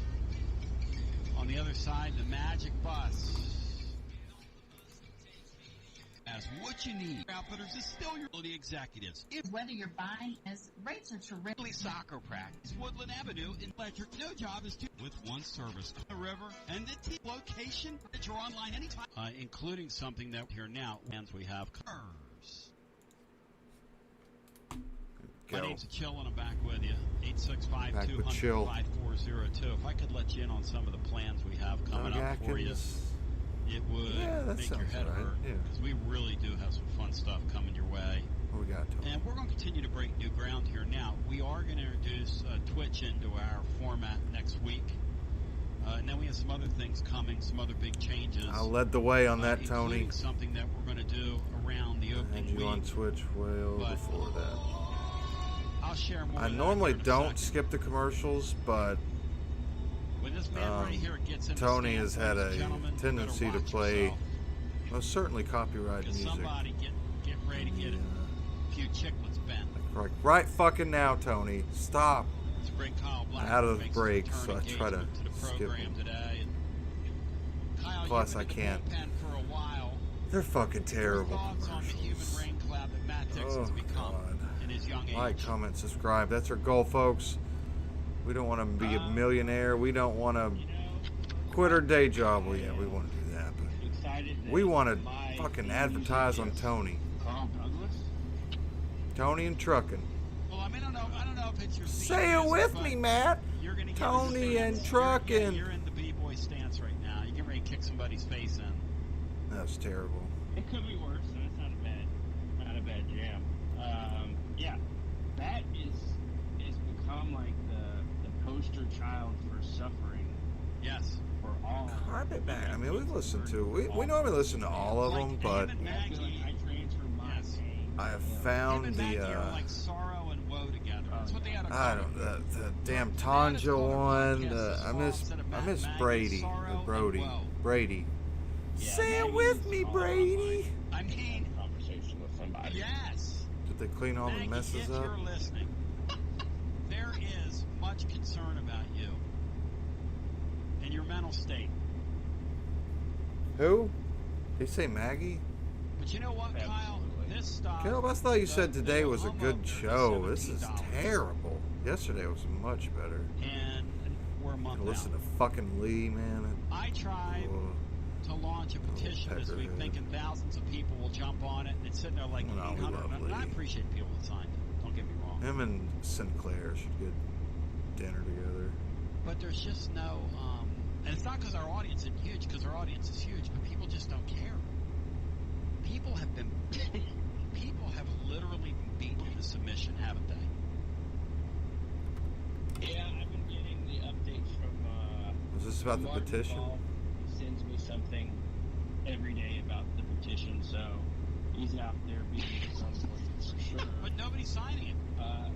Like, I have people emailing me. Listen, I have people emailing me saying, you know, I hope we take a bowl ban this year. And I'm going, what? I hope we Where's take the a bowl Bircher ban this year. ribbon? We need to just get it over with. Get what over with? There's no NCAA. Steelers are up Get what over 15. Is Dobbs with the how Steelers still? traumatized are you people? Is he playing? How, Well, you know, like, Man, he was our quarterback you for a know, while. how beta For are one you? season. How beta? Seriously. One short Where's the season. alpha fan base I came to know and love? Gets behind anything. Beta our fan balls. base is fairly. You're- If we get a full ban, Tony, it'll be organic. They're going to sign it Department. after we impose a That's bowl what- ban. That's what they're going to do. That's what the petition's about. Well, that's what the petition's about. Tell the athletic department not to spay and neuter you before the season starts. But our fan base don't want to be bothered. They don't want to be bothered. Dude, oh, stupid drivers, And man. Matt or Brian may know this. I don't know. Jags. What goal do we have to get to before With Tony the Khan athletic and the department boys. turns a profit on the bowl? Sure, everybody goes and checks out the Jacksonville Jaguars playoff run here in season 3. We got the wild card and the divisional rounds uploaded in backwards order because we're At a what little bit point stupid. are you making money? Because I do think The that is a consideration. If you don't the think divisional you're round gonna is win, where you're blessed going with home, their or you're not gonna go in the hole. play-by-play because the audio got screwed up. Oh, You cut the official party down. I've never understood that.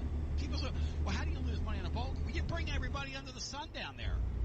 And you put them in a 5-star hotel. Trust me, nobody wants to go to Birmingham the week after Christmas. That official party will be small. I would. Stop by. But the point is, cut down the official party. They have the money anyway to pay Would for it. stop by Huntsville, I'm just check keeping out the it real Space and here. Rocket Center. Well, the issue for this specific situation is if you don't take a bowl ban and you go to a bowl game and you don't have any sanctions, you're going to be out at least $12 million that you're paying to a former coach. The issue for this deal is Oh, that you have a bunch of kids on your team who could have all 728 left. miles to go. Every single one of them could have left. Every single one of them could have left. And you owe it to them to fight for them. But our fans won't even fill a petition out. Because they're just, whatever. That's what they've done to them. You have been crushed as a fan. You have been browbeaten and beaten into the ground. And I might come out tomorrow and go on the offensive on you on this show, so don't be surprised. As well as being We'll be here, Tony. We might do a live Tony and Truckin. So Kyle, do you have any other thoughts on anything that we've discussed so far before we go back to our busy phones, which will stay busy? Hi, Tony Bosolio. Overtime segment. Oh, that was great. I love it. best thing about 25 minutes on hold what I for miss the 3 most, words. besides, chatting with you fine gentlemen is Holy the calls. fuck. I'm looking forward to hearing those. Tony circle jerked hour. Let's go. Let's get to the callers. Go to our phones. 865. Hey Tony, it's some random name from some random town. How about this joke that's gonna fall fucking Hello, flat? welcome into our next call. Keep left. Hey, what's going on, Tony? That's my mom. See, I'll Is tell you that what. Philly? Andy's name's Andy. on this. Oh, okay. Andy was on the, yesterday. on the petition. Yes. Now wait a second. Admitted he has not landed Andy's name's any on the recruits. petition. I bet you, Andy. I bet you're one of the first 25 or 30 people to sign the freaking thing, and I hadn't even looked at it. I guarantee you that's true. Dude, when you posted that, when I seen that, I said, there's no way in hell that I will Y'all trying to get me not canceled. sign it, because I don't think we deserve to tell the NCAA we deserve to give them any freaking thing, because they know freaking dang well what Georgia's been doing. Yep. They know Yeah, what Morgan Bama's Freeman been is doing. my navigator If here. it was me, I would look at them. Morgan If Freeman. they come to the university, and this is honest to God, I'm not doing this because I'm on the radio show I know right that. now. I would tell them to take it and shove it. I would say, we don't deserve That's a this. Tony problem. You let men get paid anyway, supposedly. Who gives a rat's hind end? Like, these fans don't understand. Half of them, they're like, oh, there's no way players are getting paid $500,000. Oh, there's no way players Can are you The hear getting him truth's now? being spoken right now. There's like, this has been going on since Pickens was paid. Let Andy blow the wax out of your ears here, ladies and gentlemen. Let Andy blow Andy, the wax out of your ears. Andy, and let's go back to yesterday. You all admitted across the you country, never landed a all single across- recruit, listen, but you and come here's on the here thing. trying to be an What insider. about the kids, Andy, that stay Get out of here? here. What about these? Hang up, We're not Tony. going to fight. And our fans can't even be bothered, Andy, to fill the damn petition out. I'm sitting there at 800. I got thousands of listeners, Andy. It's not a Thousands. reflection on me. Andy, I got 30. Andy, I got about 30,000 Twitter followers, whatever it is. Damn, Okay, fine. Tony. I got 800 signatures, Andy. I've tweeted that thing out like 20, and I'm not going to do that. I'm not doing that for my own. I mean, it man. pisses me off, Andy. Oh, Tony. Do I have a right to be pissed off All, right now all or no? depressed, lonely. Absolutely. If someone don't sign it, they don't love the university, and they don't love none of the damn players that's there right now. Somebody That's link the fact petition in that's chat good so we can point. sign it. I think it's fact. I care about the players that are there right now that are giving their offers. That's exactly right. Anybody can put their arms around somebody that's 11-1 and winning. Should do it on Anybody can do that. whitehouse.org. You're right, Andy. Or Anybody whitehouse.gov. can I do mean, that. damn. Kyle don't want to go to a bowl game. It's going to cost too much money. I mean, how much money have we wasted, Kyle? In the last 12, no offense to Kyle, I didn't bring you on here to attack you, but they don't want to go to a lesser bowl. Fulmer lined his pockets on the way out, Andy. Well, I mean, how can they do anything to us anyway about it when it's supposed to be got to involve Georgia anyway? I have to know That's who this like, Andy guy oh, is. Oh, well, we'll just grown-ass take a man ball that ban, sounds but like yeah, this. we'll just still let Georgia just get away with what the hell they did. Andy, I like you because you despise Georgia. That's pretty next level. You Tony. don't dislike Georgia. You despise them. I was pissed. It Say? pisses me off. Call an ace and a spay. You call it right down the middle, Bob Barker. The reason I called, Yeah, get to it. a lot of those players that are there right now Yep. deserve a lot of love. One of them that was very loyal through everything, that he's like a brother to me, is Javonte Spraggins. And I tell you, I'm excited The for him fuck this year. up, Andy. That kid is a monster. He's like a when brother to he says me. that he is gorilla in the gorilla game mode comes in when that whistle is blown. Yep. That kid will take you to the ground all the way through the turd. I want to make give sure me and that. see what What- Kyle. Is he Kyle, did you legit? catch that? Because yesterday he admitted he's never Did you landed catch a that, Kyle, single what he just recruit. said? What mode he goes into? Andy, tell Kyle one more time what mode that is. Him and James Robinson always had a saying: guerrilla game. They consider themselves a guerrilla because they will absolutely kill you when they get their hands on you. Oh, Kyle, God. are you jacked up right now for football when you hear Andy talking like this? I mean, look what he did last year. Like, the first couple of games that he did, dude, he killed those guys. Stay right there, Andy. To the radio listener, I want to say to you, we're going to continue the conversation in my neck of the woods. In your neck of the woods, I'm dismissing you to have a beautiful afternoon. WJBE 1040 AM 99.7. Yeah, I was wondering. Translator W259. Very strange. Powell, Knoxville. So sign the petition for Spraggins. Oh, Lord. Andy has left me. Sign the petition for Spraggins, Kyle. Tony, I'm not sure if after Andy's call, yes, I'm more excited about Get football Kyle off of here. Who is or this? like wrestling at Tennessee Valley Fair. Hey, you shut your fucking mouth, Kyle. It's an art. You give Tennessee a bowl ban, and Andy and Titans-Bill are challenging Mark Emmert to a fight in the Clinton Highway Walmart parking lot. And I will be there. I will absolutely be there with bloody bells on. Andy needs to call back. He might not know you have a third hour. Yeah, Andy, you need to call back. That's when he can be himself. Andy, you need to call back, man. I'm going to give you a special dispensation today. All right, 865-200-540. My bowl ban went nowhere. Yeah, it's not going anywhere. Which it is what it is. I mean, I'm not going to sit there and beat a square peg into a round hole. But I thought let's show the let's show the administration. And 5 days into it, we showed the administration that nobody cares. I'm just speaking the truth. Well, they don't go into a bowl game anyway. They think they're going to be bowl banned because of their record. Everyone's thinking they'll be lucky to win 4 wins.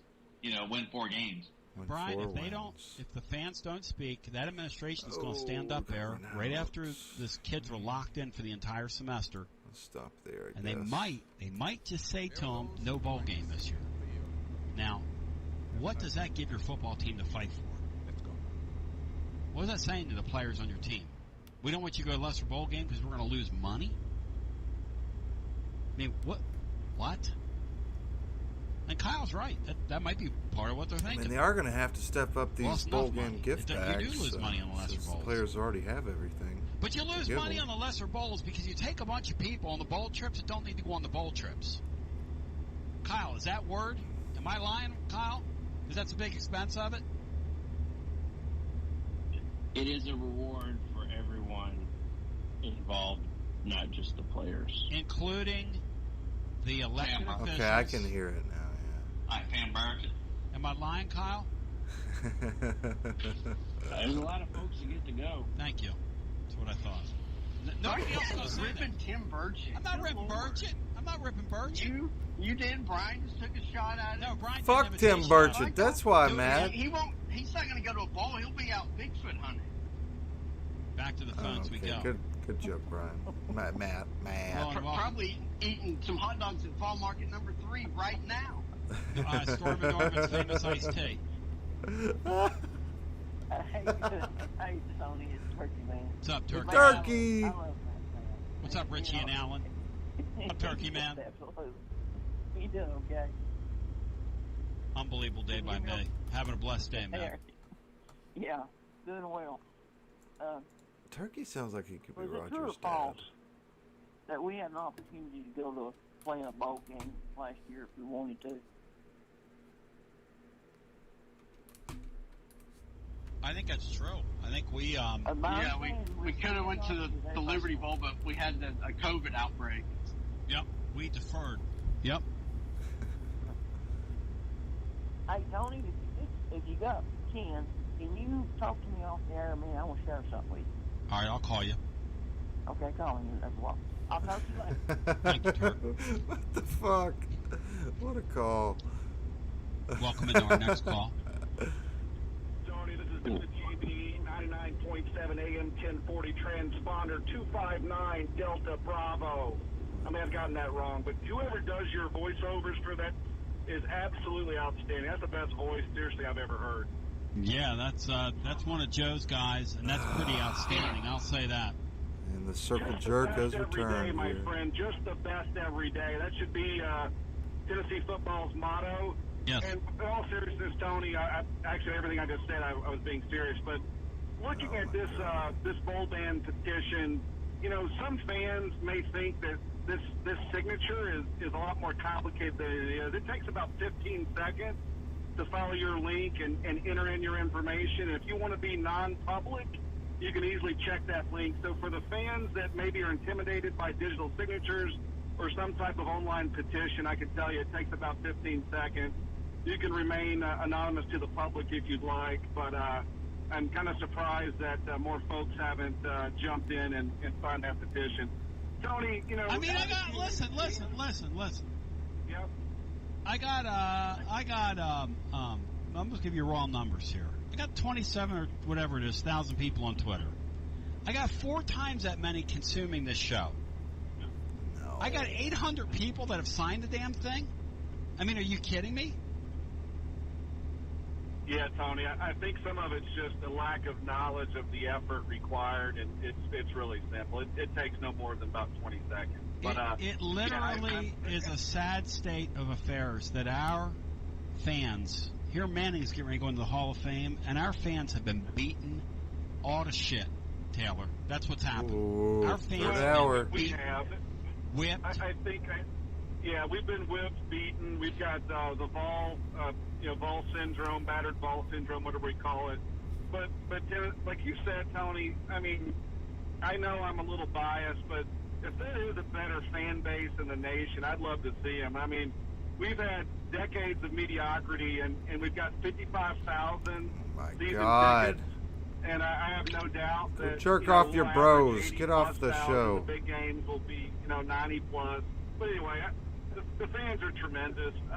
But Tony, to your whole point and your petition, it's such a Tennessee thing to literally shoot ourselves in the foot. Admit to all these wrongdoings, pile on. Our administration piling on, really for the benefit of getting Pruitt out of here without a buyout, and probably also looking to limit our NCAA sanctions. But then the NCAA, oh no! Later, they have absolutely no authority whatsoever. And to your point, we gave Fulmer buyout money number 2. I mean, we're buyout university, and any court of law, any attorney worth his salt is going to say, wait a second, why did you pay Fulmer buyout money? Yet you want to away involve for yourself on half a second. Now, Pruitt doesn't deserve a nickel or a penny. To take a drink. But and this is what happens. And How in the hell? Honesty, I think they had good intentions. No. But timing was abysmal, and perhaps it wasn't as well thought out as possible. They wanted to salvage Fulmer's reputation. But that darn press conference was cringeworthy. Only in Tennessee could you fall on your sword at a time where everything that you're getting ready to get, everything that you're getting ready to plead cop to is now legal. Only here. Only here. But Tony, how can LSU make a damn fine offer on wiretap of the FBI and the NCAA does nothing, and the coach had to take maybe a few weeks leave of absence, but lost no money and is back fully employed? How does that happen? Oh, it is sad, man. Absolutely. How? It is. What the fuck? LSU, they're getting ready. It's in my cab. Well, they're third in line. That's bullshit. They're not going to go. They're not going to do anything. Look to at them. this little tree. They ain't done anything to that. They're done it by now, holding right? up tens of thousands of pounds. Well, if they do piece anything of modern to engineering roll away their basketball beauty. team, it'll be as a sacrifice to keep their football team on the up and up. Exactly. It'll be LSU initiating it. That's a great point. Well, as they say on the way out the door, I'll leave on a little bit of positivity. Yes. So, I for one, I'm excited about. Look, your viewpoint of Josh Heupel is spot on. I think he's a genuine good dude. I don't think there's a fake bone in his body. I think he's very comfortable in his own skin, and I'm cautiously optimistic that we've got. regardless, How do if we he's get not out the of right this guy, now? let's just say he's not able to have, in the future, top 10 recruiting classes that compete in the SEC, at least he can guarantee you this season's going to be fun on offense. They're going to be throwing the ball around. We can't We're get gonna towed have to Ole Miss service. type of games. It's going to be like a 55 to 52 type game. It's going to be fun, and the guy's likable, and he's extremely intelligent. He can conjugate a verb, unlike that moron that we had coaching us the last 2 years. It's going to be an exciting offense. I'm looking forward to the season, and let's face it, our basketball team is absolutely next level outstanding. Our baseball team is next level fucking outstanding. $67,000 out the window. Tony, you're the dean for a reason. Your show is Shut the absolutely fuck awesome up! and Get off the phone! It is so next God level. damn it. Tony, if there's a way to Shut the fuck up. You have. Again, take care. Next level. Great, that's a great idea. I ought to do that. Our partners. It's a great Oh, idea. no. Kyle, I have an idea for you and Matt and Brian. Sort of a, I was thinking about this because we talk about Conehead, the Alabamian. Could you imagine if you took Pruitt, took a cell phone from him, put him in Alabama garb, like his Alabama outfit that he wears when he's watching the Bombers play, and you dropped him off like in the Bronx, and you had a camera crew following him around there, and he had to figure out a way to get back to where he was. You took him like to the 5 boroughs. Now he's up in New York. Up in a tree. I mean, can you guys imagine how great television that would be? Those people trying to understand what he's saying, and the way they would look at him. No offense to him, Kyle. Would you watch that? Could you guys think of my concept? Could we add to it here? I guess he probably wouldn't even figure out how to use a cell phone to get around, would he? Well, no, we take his phone from him. Does he even know how to get around with Part it? of the premise. Which phone? Or are you taking like both of them? What a great line. No, it would be great. It would be a great reality show. The Gump in Manhattan I just kind of envisioned the Michael Scott episode from The Office when he's just kind of just walking around through, going to Sbarro's Pizza and all that. Yes. That would be like Pruitt would go to like the Applebee's in Times Square. No question. And then him and Dooley would go play around the golf at Bethpage Black and shoot like 110.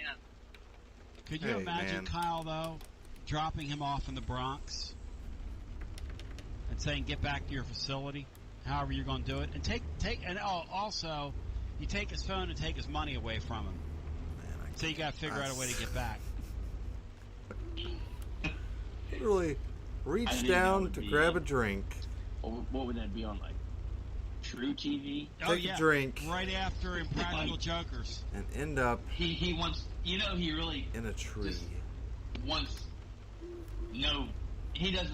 Not he running really into a doesn't tree. Be where he's at. You just know that, right? Not tearing down some trees. Right, you put Alabama in a tree. I mean, he's a perfect fit to work for like New Jersey Transit, but he doesn't want to be up there. Back to the phones we go, and that's a great line. He is perfect for New Jersey Transit. Hello, and driving welcome wheel, into our next not call. a flying J. The New York Mets baby, crisis here we go. hotline. Hang on, let me open up the New York. I think the Mets won last night, but they do play today, Titans Yams, and Braves and Philly fans will say we go off at 4:05 today. Phillies are all of a sudden have a heartbeat. Marlins are winning 1-0. Bottom of 3. It'll be their 5th loss in 7 games, and yes, the New York Mets might be back. Titans Yams. I believe Phillies can overtake them, and I believe they will. I'm starting to think for the first time all year that the Phillies might have a little life in them, but they suck. So I mean, the Phillies don't belong in a division race. I mean, it's a joke. Well, the Braves should be in either, but we got left you here. could put a blanket on any of those 566 teams. miles, not Any too of those bad. teams could win Should that be able to make division. it on sleep and fuel. Any of them, Billy. No doubt about it. Turning left. That's true. you know something, Tony? On another note, What? you know who Mark from Columbus? I wonder which Columbus is he calling from. There's two Columbuses. There's a Columbus, Georgia, and there's a Columbus, Ohio. That's how they would pronounce Ohio here in the South, Ohio. No, I think that people from Ohio pronounce it Ohio. I've heard people from Ohio. Yeah, I've heard a lot of people from up there. Two call it Ohio. Columbuses, Tony. One discovered America, the other one's in your dad Ohio. was from where? Kentucky. Say? He's from up there. That's the point. Yeah. Kentucky's Midwestern. But are you talking about, are you a fan of Columbus? No. And I'm not a fan of Mark. I'll tell you who I would compare Mark to. I know. This is a blast in the past. Bama 5% fever. damage to the cargo. That's very good. Oh, that's going to cost You us want to some money. talk about a guy who was a punkin' clown butthole when he called you. That's who I would compare Mark from Columbus to. Bama fever. Kyle, did you know Bama Fever? He used to teach tennis over at Smoky Mountain Tennis Academy for a while. I think I know who you're talking about. I'm gonna give you his name here off the. Oh God! Get Kyle out of here. Do you know him, Kyle? Do you know that guy? I know who it was. Yes. That's him. I didn't have a personal relationship. Yes. That's him. He told my daughter one time. He goes, "I used to call your father's show." She said, "Really? What's your name?" And he said, "My name on the show is Bama Fever." She said, "Dad, the guy was creepy." I got a old lady from Titans,ville. All right, he got an old lady for you, Titans,ville. You ready? Yeah, sure. Kyle loves your women list. He's been Kyle. I'll tell you what. You turned Kyle on to a couple of women of color. They became quite fond of. Go ahead, Kyle. Had some good. Yeah, Titans,ville's brought up some interesting dinner table discussions with my folks. Yeah, they love you, Titans,ville. So, Titans,ville, let's go with Fern Fitzgerald. Who? Do you know who that is? Who? Fern Fitzgerald played on Dallas years ago. Yes. Of course, Brian Harlan fucking knows it. Fern. Like the plant. Fern Fitzgerald. Wasn't she like she was the... I'll be the judge of that. Fern Fitzgerald. I saw a picture of Bo Derek the other day. Bo Derek got married. She's a potential candidate for one of your lists, isn't she? Are you a Yes, that's probably true. Are you a Bo Derek fan, Titans,ville? No, I'm not. Why? Wow, Fern Fitzgerald's beautiful. I know. Well, I don't know, but I'll tell you another one Have that you I seen? fell in love Whoa! Let's not blow his choice off. Fern Fitzgerald. Have you seen her lately? No, I haven't. Probably aged the best of the women that were She's on Dallas. beautiful. Oh my gosh, Titans,ville. How that lady? Like that lady's 74 years old. Ooh. Fern Fitzgerald. No, not Fern. Fern. What are you looking at Kyle swinging both ways? Think he wants to try and turn you on to Vern Fitzgerald? I'm not familiar with her. I'm looking at a picture of her from her Dallas days. She's beautiful She then. played Marilee Stone on Dallas. She was That's right. That crossed over.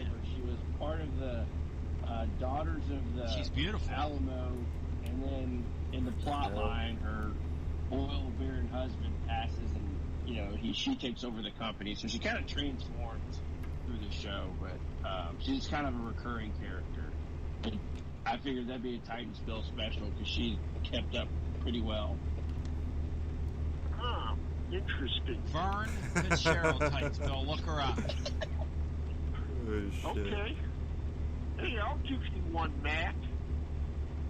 You're talking to Kyle. Matt said Matt, you a big Dallas fan? Yeah, I'm a big Dallas fan. You don't know. This is a good segment. All right. Fern Fitzgerald, y'all. Fern Fitzgerald.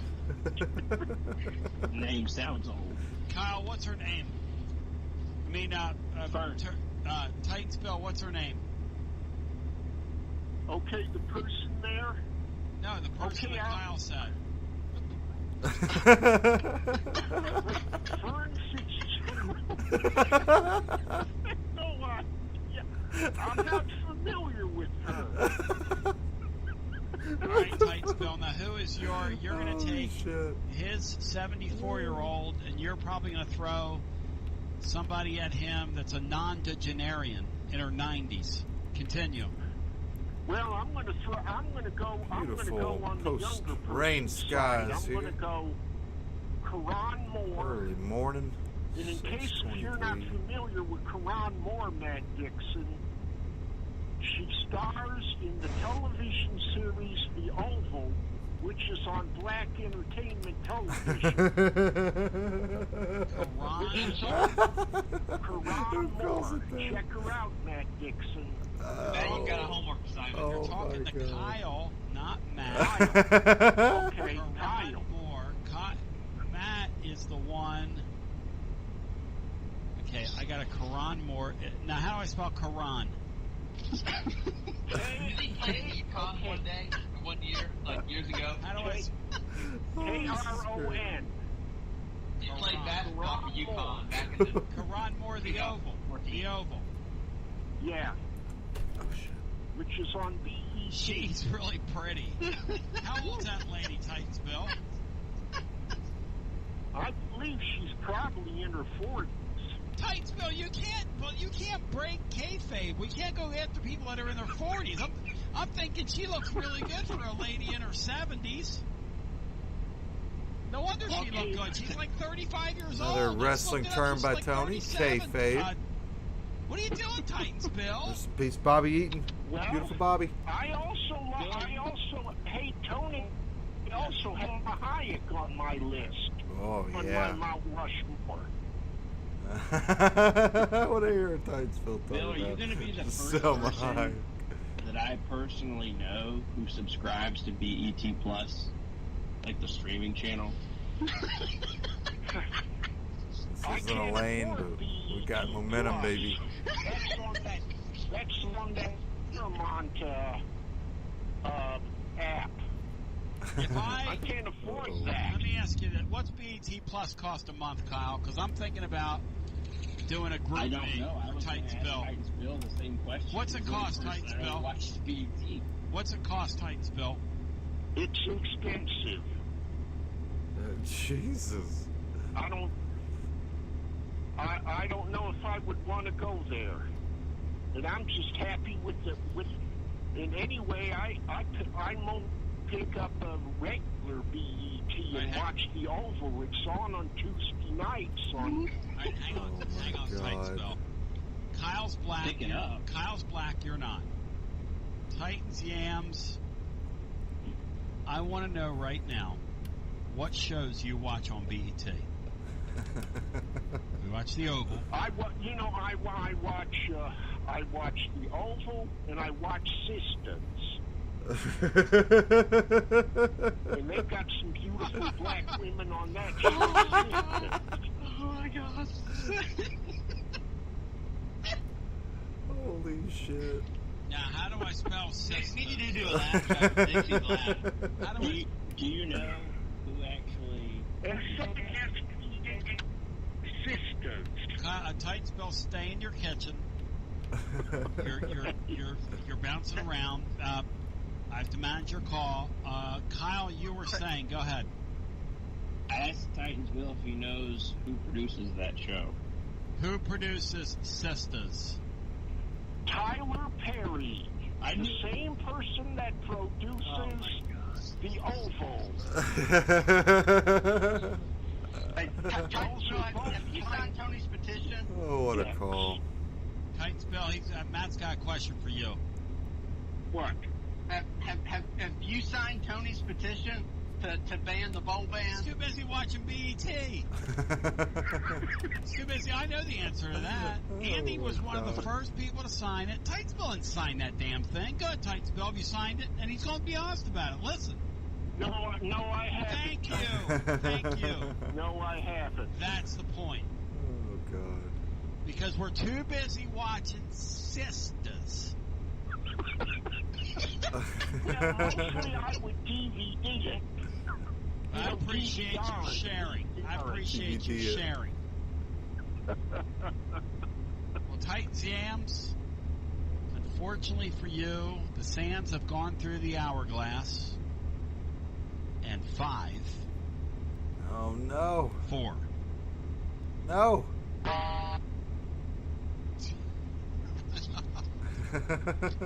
Have you shared that petition with the like Ball for Life Facebook groups? No, would they sign it? That's where your demographic is. Would they sign it? Those people will sign it twice. They'll have voter fraud to sign that thing. Are you on the fake book? Can you go on there for me? I'm not active on the fake book. I think I'm on there. I rarely use Facebook, but I have it for that reason to look at the Ball for Lifers. I mean, some of those people have us in Atlanta in December. All time great. Kyle, do you go on the fake book and creep on like old girlfriends? Tell the truth. Does Roger call? The old no. Tyler Perry, the same producer of the old. That's what Instagram's. Oh, God. Anybody that tells me they don't check up and creep on people on those sites, back to our phones we go. Hello and welcome into our next call on Overtime. Howdy, toddy, Bozolio. Hello. Hey, Tom, can you hear me? I can hear you loud and clear. Go right ahead. Sorry about that. Hey, it's Jake from Memphis. How you doing, man? Hey, Jake in Memphis. Welcome in, brother. Circle to a caller. Tom, is there a bundle for ESPN Plus, Hulu, and BET Plus? Kyle, do you think there's a fucking bundle Christ. that includes those Get him three? out of here. Nope, we're not doing That it. bundle is significant. So you kind of mentioned before that there can't withdraw from their classes. That exact type of Tony caller that we fucking hate. But go ahead. Get out of here. Well, then that's the YouTube Plus, Hulu, and YouTube Plus. Shut the fuck up. Expectations and hopes are going to be crushed because that's what we do. So I just want everybody to have that expectation because that's kind of par for the course of what we do. Tony, did you see where Florida Good night. they're closing all of their Popo here. practices? Everyone now, we got a smoking bear here. I did not know. Their entire campus is closed, and I wanted to ask you: do you think that Tune in tomorrow. the reason why Heupel We'll be on the road for Tony Live. the way it used to be, but comparatively speaking, he seems to have a lot more access than what we're used to. And is that just Still because in he's Tony's a first-year numbers. coach and he's trying to get stuff, Keep in her lane. trying to get excitement going? We'll or try. do you Good think that's night. him? And we It's think him. that's So when he was in Central Florida, his philosophy is, you guys know what I'm going to do on We're offense. looking at 349 miles. So, can you Jesus stop Christ, it? this has been the longest. I mean, they make no bones about what literally they're trying an to hour do now. 3 of Tony. Are they on game week going to let people sit in there on Tuesday and Wednesday when they're 2 installing a hours. game plan? I don't think so.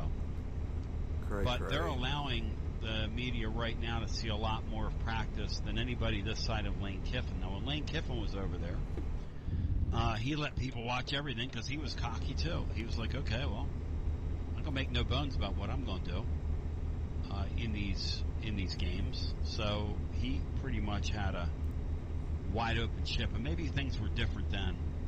But I just think I think it's this guy's philosophy. He was talking about it the other day. He said, there are no secrets. That's exciting. I mean, I love that, and even it's interesting to see the different, philosophies because Vanderbilt's head coach. Oh, their entire get the practice, fuck their off the entire fucking phone. I saw that report. I can't remember by who, but supposedly their entire camp is going to be open the whole practice. So maybe that's a new trend that we're kind of moving back into that accessibility for the median fans. But Tony, on my way out, marking the commode is the equivalent of me getting up at 2:30 in the morning to change my son's diaper and getting ejectile poop on my pajamas. Did that happen? Oh, it happened last night, and I thought of marking commode. Mark, you gotta take that phone call, just like you gotta change that diaper. I like Mark. But you can expect to get orange ejectile. One of the only real callers on that thing. See you, Tom. Thank you, brother. That Hey, is Tom. a great line, and you haven't lived till you're changing a diaper, especially on a male. Anthony used to whiz right in my face back in the day. It's the very next level. Let's go back to the phone. You haven't lived till you've done that. Let's go back, and I'm sure he'll be glad to know that I'm talking about that on the air, but it's all part of his journey. It's all part of his journey. Started right there on that changing table back in the day. That never changes, Tony. Not the actual story, but telling the story. You're going to keep telling those stories forever. Let's do that in the fifth hour. That's a fifth hour. Andy's calling in the 6th hour right now. That's a 5th hour deal. And Titans Bill, I'm going to have to think about what we're going to do with Andy after his call today. He called you a B word. We can't put up with that. Hello and welcome into our next call. Hey, Tony, can you hear me? Loud and clear. Go right ahead. All right. So, you were talking about Lane Kiffin and Josh Heupel. Hey, we don't make any bones about what we do. This is what we do. It's not, these aren't nuclear launch codes or anything, right? And it kind of took me back to remember when we were talking about Jamie Chadwell at the beginning of this coaching search thing, and you were like, I want kind of like, he's got a. You were talking about Jamie Chadwell. Said, he has this confidence about him, this kind of quiet but steady confidence about him. And, we were talking about how much we like the fact that this guy looks over at the Mormons and he says, hey, you want to come down here and you want to get your eyes beat shut? We'll do it. Come on down, right? Well, they got to be Mormons. Last year. And while Heupel is kind of, South Dakota, Midwestern, type of guy, right? He's comfortable in his own skin. And I'll be honest with you, I'm not going to say he's like Jamie Chadwell because everybody's different, but the fact is, like, if this guy is confident enough to just say, hey, I'll play with anybody anywhere, it doesn't matter to me. We're going to sling it all over the place, and we're going to try to go fast, and we're going to try to break you. And that's it. Like, that's what we wanted, And people are kind of, I don't want to say, like, down on Heupel, but we might call into Tony tomorrow. Put a stop to this. We're going to score 1,000,000 points and be the best. With Philip Fulmer, kind of getting axed, Jeremy Pruitt getting axed for paying players with McDonald's bags and all this kind of crazy stuff going on, right? Oh, come on. Tell me, and I know Danny White, he's got some weird, he's a different dude, but if you were going to tell me we were going to land Danny White at the beginning of that, and you were going to tell me we were going to land a coach who was going to put up a top 5 scoring offense because he's done it every single place he's been, including this league as offensive coordinator, and you were going to tell me we were going to hire a coach that went 28-8, and you were going to tell me that we would get Rodney Garner out of the deal. I mean, we'd be jumping up and down and hooting and hollering about it. Instead, we got a guy that kind of doesn't have too much flair about it, and everybody's kind of it's going to suck. Like, why? Tell me why it's going to suck. This guy's offensive staff is better than any other offensive staff we have besides maybe Lane Kiffin. Defense, I get the concerns, but this game isn't about defense anymore anyway. So I just don't understand why people are down. At the end of the game, it is. If you look at it objectively, it doesn't make sense. Well, I'm going to give you one reason. College football fans today are addicted to recruiting rankings. It is their lifeblood. It's a multi-billion-dollar industry.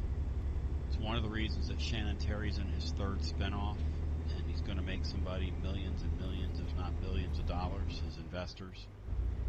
And it is an industry into itself. And I'm convinced we have more fans that would rather win in recruiting rankings. 259 miles, good on fuel, good on sleep. And focus on the road. You got a coach here that's a lot of things, but a great recruiter. He's never been accused. Good night, Ted Frump. Everybody go to twitch.tv/Ted Frump. Hit that follow button. Get some good damn shipping. high preponderance of five-star players to be effective offensively. I don't think. I think they can do what they need now defensively. You're going to need players in this league, but I think that's part of it. The other part of it is that our fan base, and I just got to I have to go easy on our fans too with this petition thing, is they're burnt to a crisp. And Brian made a really good point yesterday on the air about Heupel, but I'm going to let him reiterate here because you and him are singing off the same songbook, which is, Brian, about Heupel and his resume. Go ahead, Brian. He's got the best resume, I think, of any coach since Majors. I think he's got a better resume than Fulmer. He's won big time as a player and a coach. I mean, Majors and Heupel both were Heisman Trophy front runners. Could have easily won it. They both could have easily. Heupel did win one. Majors could have had a national championship of his own as a player. Yep. And both have gone on to have successful head coaching careers. And Majors won a national championship. Heupel had an undefeated season. There's just so many similarities between Majors and Heupel right now. But the other thing is, too, and I got to ask you this, Tony. Yeah. Because have you seen the picture of this guy in the duster and the cowboy hat? I have not. Tony, I got to figure out how I can send you this picture because it's better than the band's picture, and it's better than Jeremy Pruitt's dumb-looking ass playing third string for Bama. It's kind of like, I don't know why this isn't a more famous picture. Like, have you guys seen it? This picture he's talking about, was this for when he was in the Dakotas? Is that one of the? Is it a picture of him when he was in the Dakotas as a young kid? No, I mean he looks like he's did it again. At least college age, about that point. Wow. Like late teens, early 20s, and he's like sitting out looking over the badlands of South Dakota in a duster, cowboy hat, and a football in his hand. 24. Yeah, right. What? I hope that's absurd as it sounds because I love stuff like that. Kyle and Matt, have you guys seen that? Have you guys seen it? Wenatchee. I have not, Tony. Tony, I got to figure out how to. Yeah, okay. My email address is commonfan@gmail.com. It's coming your way now. Thank you, brother. Good talking to you. commonfan@gmail.com if you want to email me anything. Oh. And my phone number is published on my website if you want to email me there. 865-200-5402. Come on, give us somebody good. Let's Philly. go back to Philly. the phones. Philly's probably my favorite caller, man. Laura I love said, Philly. just so you know, your third hour is one strike away from not being uploaded today. So congratulations, Matt. I mean, I get her point, but that also means it's been an excellent third hour. There's a lot of gray area right there. What's back to the phones we go? strike? Hello and welcome in. Curse words? Or what? Hello and welcome in. Try this one more time. Hello and welcome in. Hey, Tony, it's Charlie. Hey, what's Charlie. up, buddy? Nothing. What you doing? What's up, Charlie? How you doing, The man? host of the goddamn radio show, Charlie. Did somebody mention Jamie Chadwell on here? Yeah. Yes, they did. That gets me excited. Do you like Jamie Chadwell? I love Jamie Chadwell. I do and too. It's, I mean, I'm not super excited about Heupel. Good God. I am interested. You know what I mean? I'm interested to see the quarterback get developed and all that. But whenever we talk about, we got to remember also the burnt to the crisp I'll thing. see it when I is believe it. real. I'll believe it And when in I this see whole it. Deal, Yeah, there was yeah, this yeah. hope Don't make us that stop, we would please. get Hugh Freeze. And then you remember that didn't go away.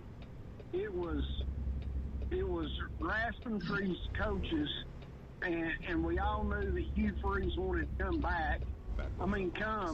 And then we ended up just settling is one thing. And so I think that plays a part into it too. And It's just the brand of football.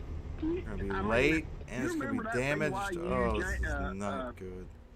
Worst Coastal delivery Carolina ever. game, the physicality of that Go. game. We've got to go. It was my favorite football game of last season. And the way it was borderline. It's kind of like the third hour game was borderline. People getting suspended because it was so physical. That's just the kind of football I like, and maybe I just didn't watch enough UCF. But I am excited, and I have signed the petition, and I'm wanting to get a seat. And I'm thinking about trying to find a seat at that Ole Miss game and see if I can't find the commode up there. I'd like to sit by a seat next to Mark in Columbus whenever and see how funny he thinks that game is. They might sell that game out. You know what, Tom? So you're telling me that if Mark in Columbus sat next to you at that Ole Miss game, he wouldn't think that was real funny when they were putting 70 on him? No. He better not get lost on my road. I can tell you that right now. Would you sick Benny on him? Holy yeah. shit. I don't think I'd have to. He come over there, this negativity. Golly bum. It's man. Dad.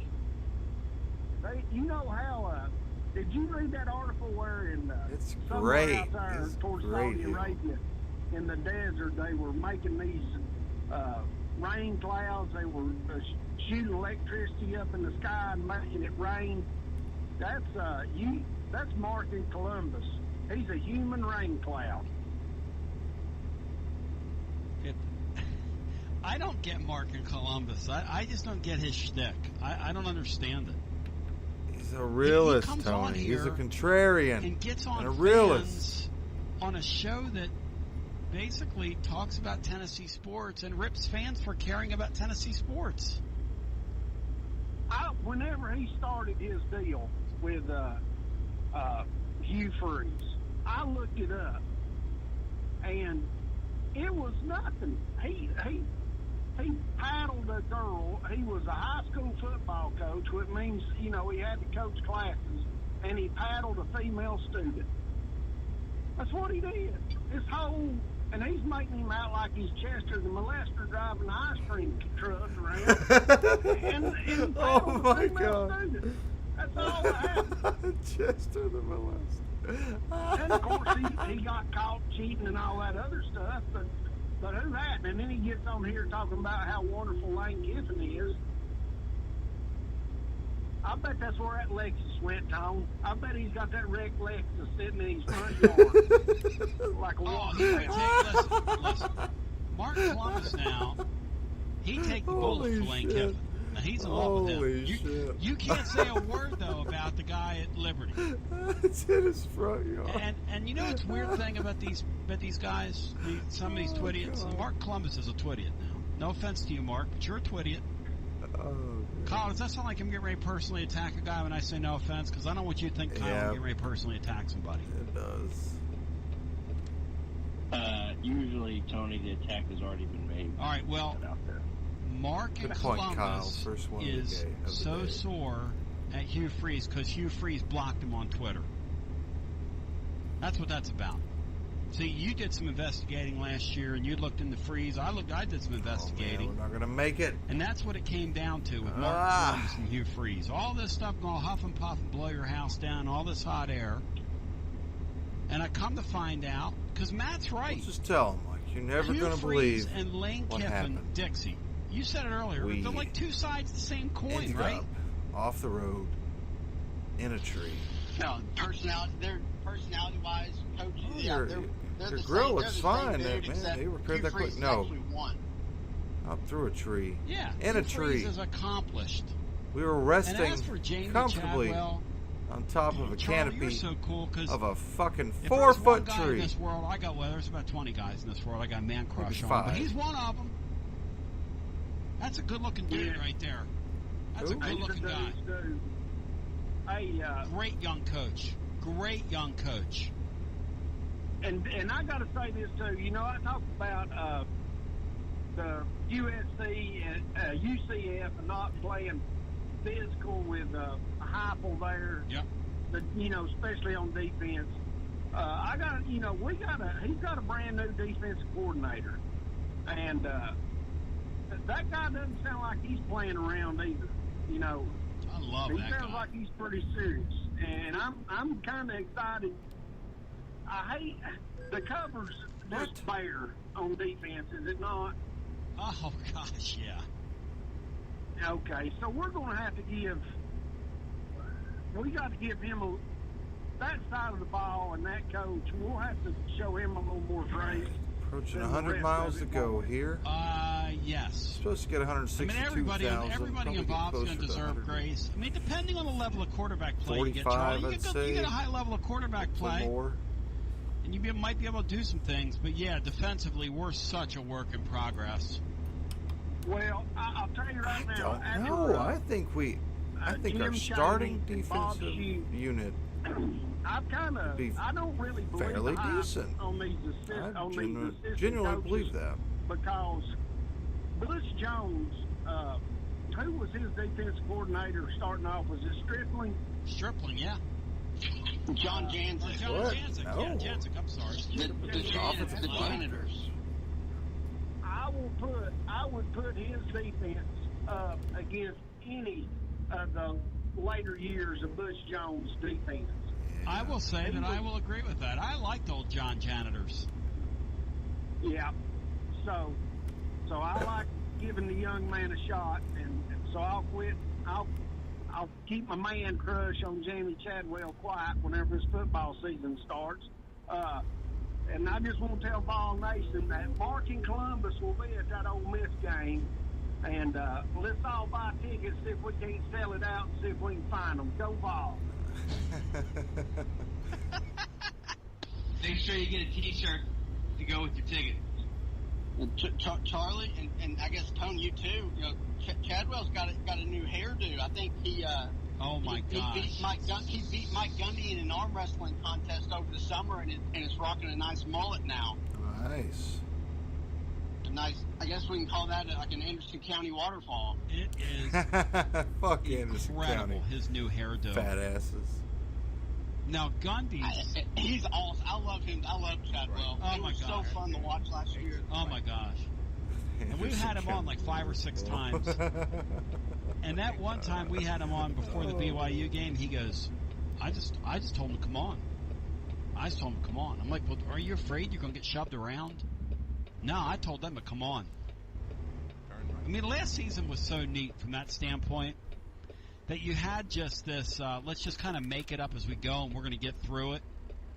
And then game day was cool enough to go over there and do their deal from there. I mean, that was really neat.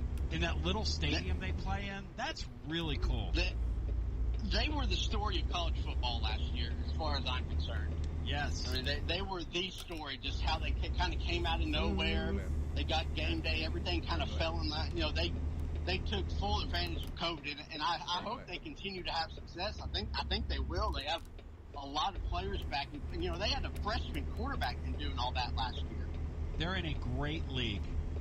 Okay, that league they're in is a great league with great coaches. They've elevated that league to be honest. Them and Appalachian State. They're the new. That league is the new MAC. It's the fun league out there. It's the fun. It's Group of 5 league. It's the second best 53 Group miles of 5 away. league behind the American. Yep. The American and that are the two best That's leagues okay. to watch. And those leagues, they Their got fault. really Trees' solid fault. football teams in that league.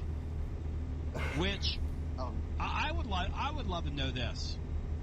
This Bowling Green team we're getting ready to play, because that league has slipped a lot in the last, say, 5 to 7 years, and they're the worst team in the MAC. I would like to see where Bowling Green would finish. How many teams in those two leagues could beat up on Bowling Green? Like how deep that would be. This team we're going to see in 4 weeks. I don't know that they win a game. I don't know that they would win a game in the Sun Belt. I don't know that they would win a game in Ewad's league, AAC. And I'm They being wouldn't serious. in the game. They might have a chance. The lowest. They might beat Arkansas State from the Sun Belt this year. Maybe. Yeah, because they'll be poorly coached. Oh, Especially like 2 years from now, once they quit listening to their coach. Can you imagine what he's doing to those kids over there? You think Butch has learned? Oh, hell no. He hasn't learned a damn thing. Gabe Kapler from the Phillies, he had all those slogans and all that nonsense and all that, just that stuff that rhymes with Ray. You're not allowed to say that word on the air, but my God, Tony. He had all those things, and he does not do that stuff anymore in San Francisco. He learned. And I wonder if Butch Jones is still speaking in slogans. It'd be interesting to pull his stuff up.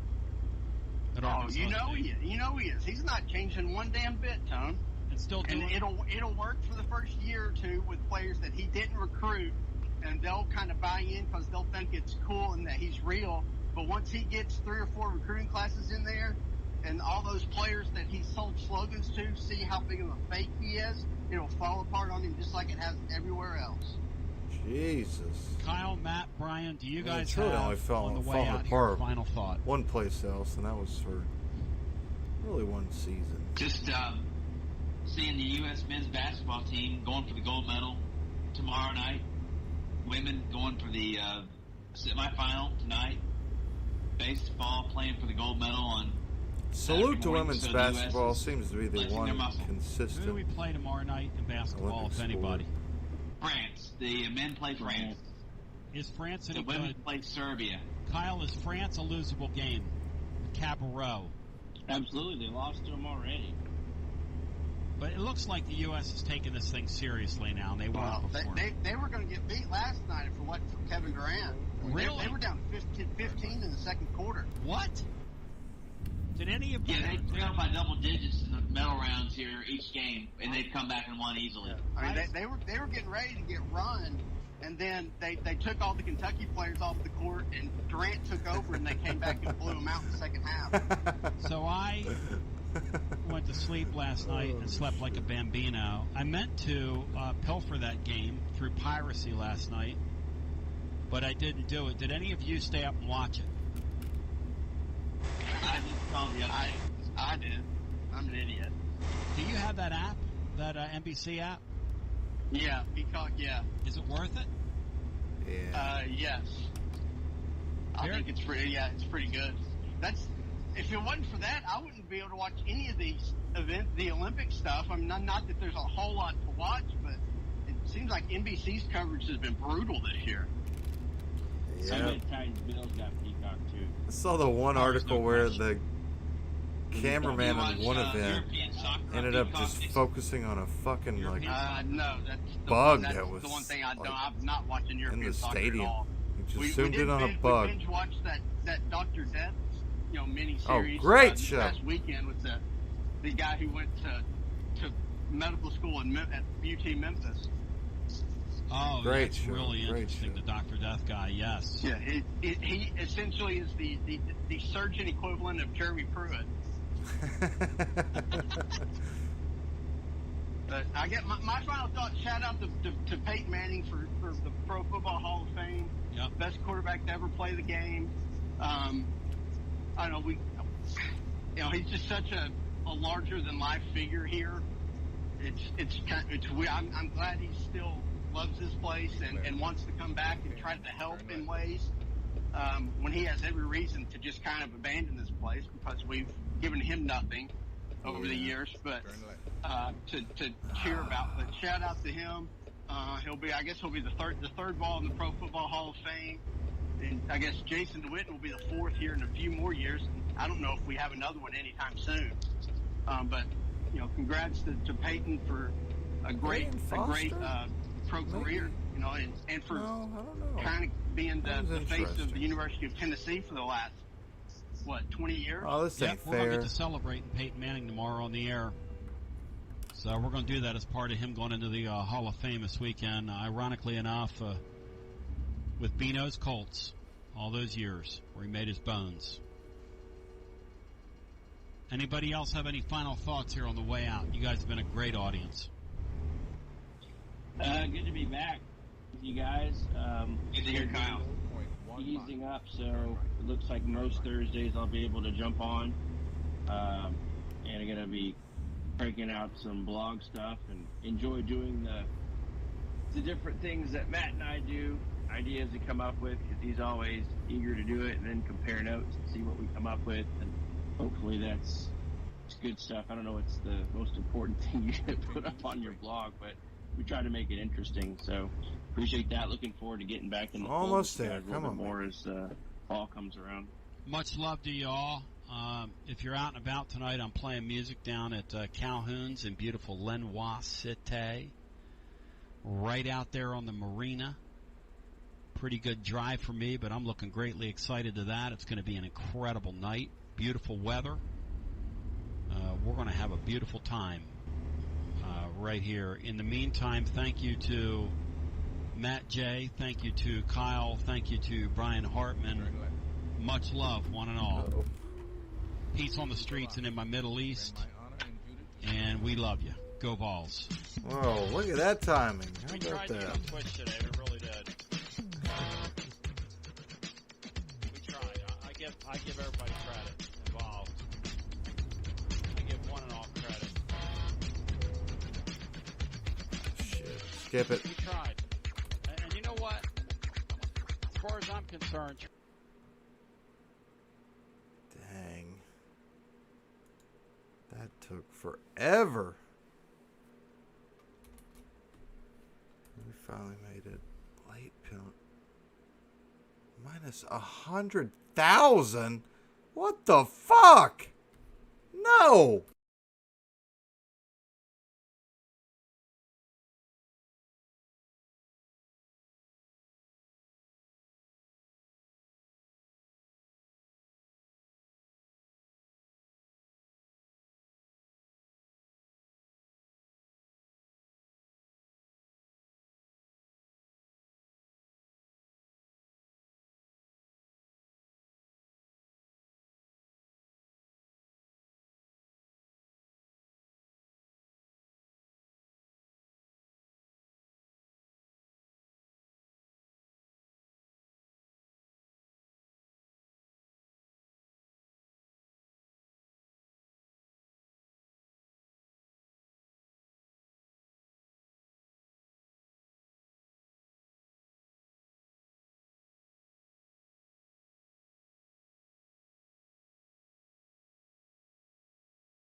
So, basically, we did that delivery for no profit at all.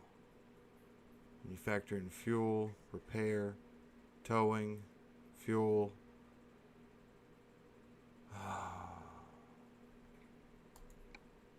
Oh my God.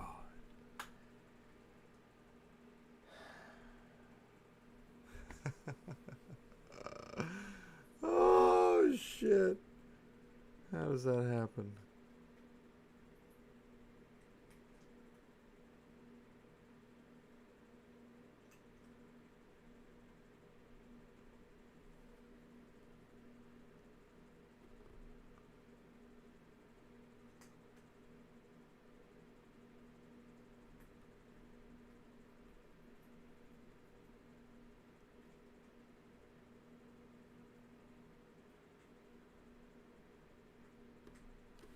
Oh my God.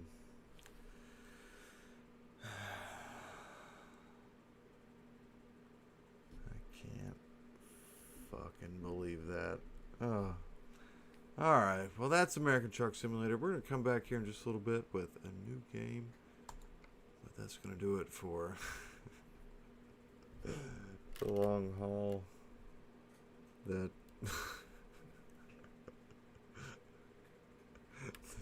the 1,600 mile delivery that netted us a nice cool $22,000. But anyways, thank you anyone and everyone, and we'll see you in a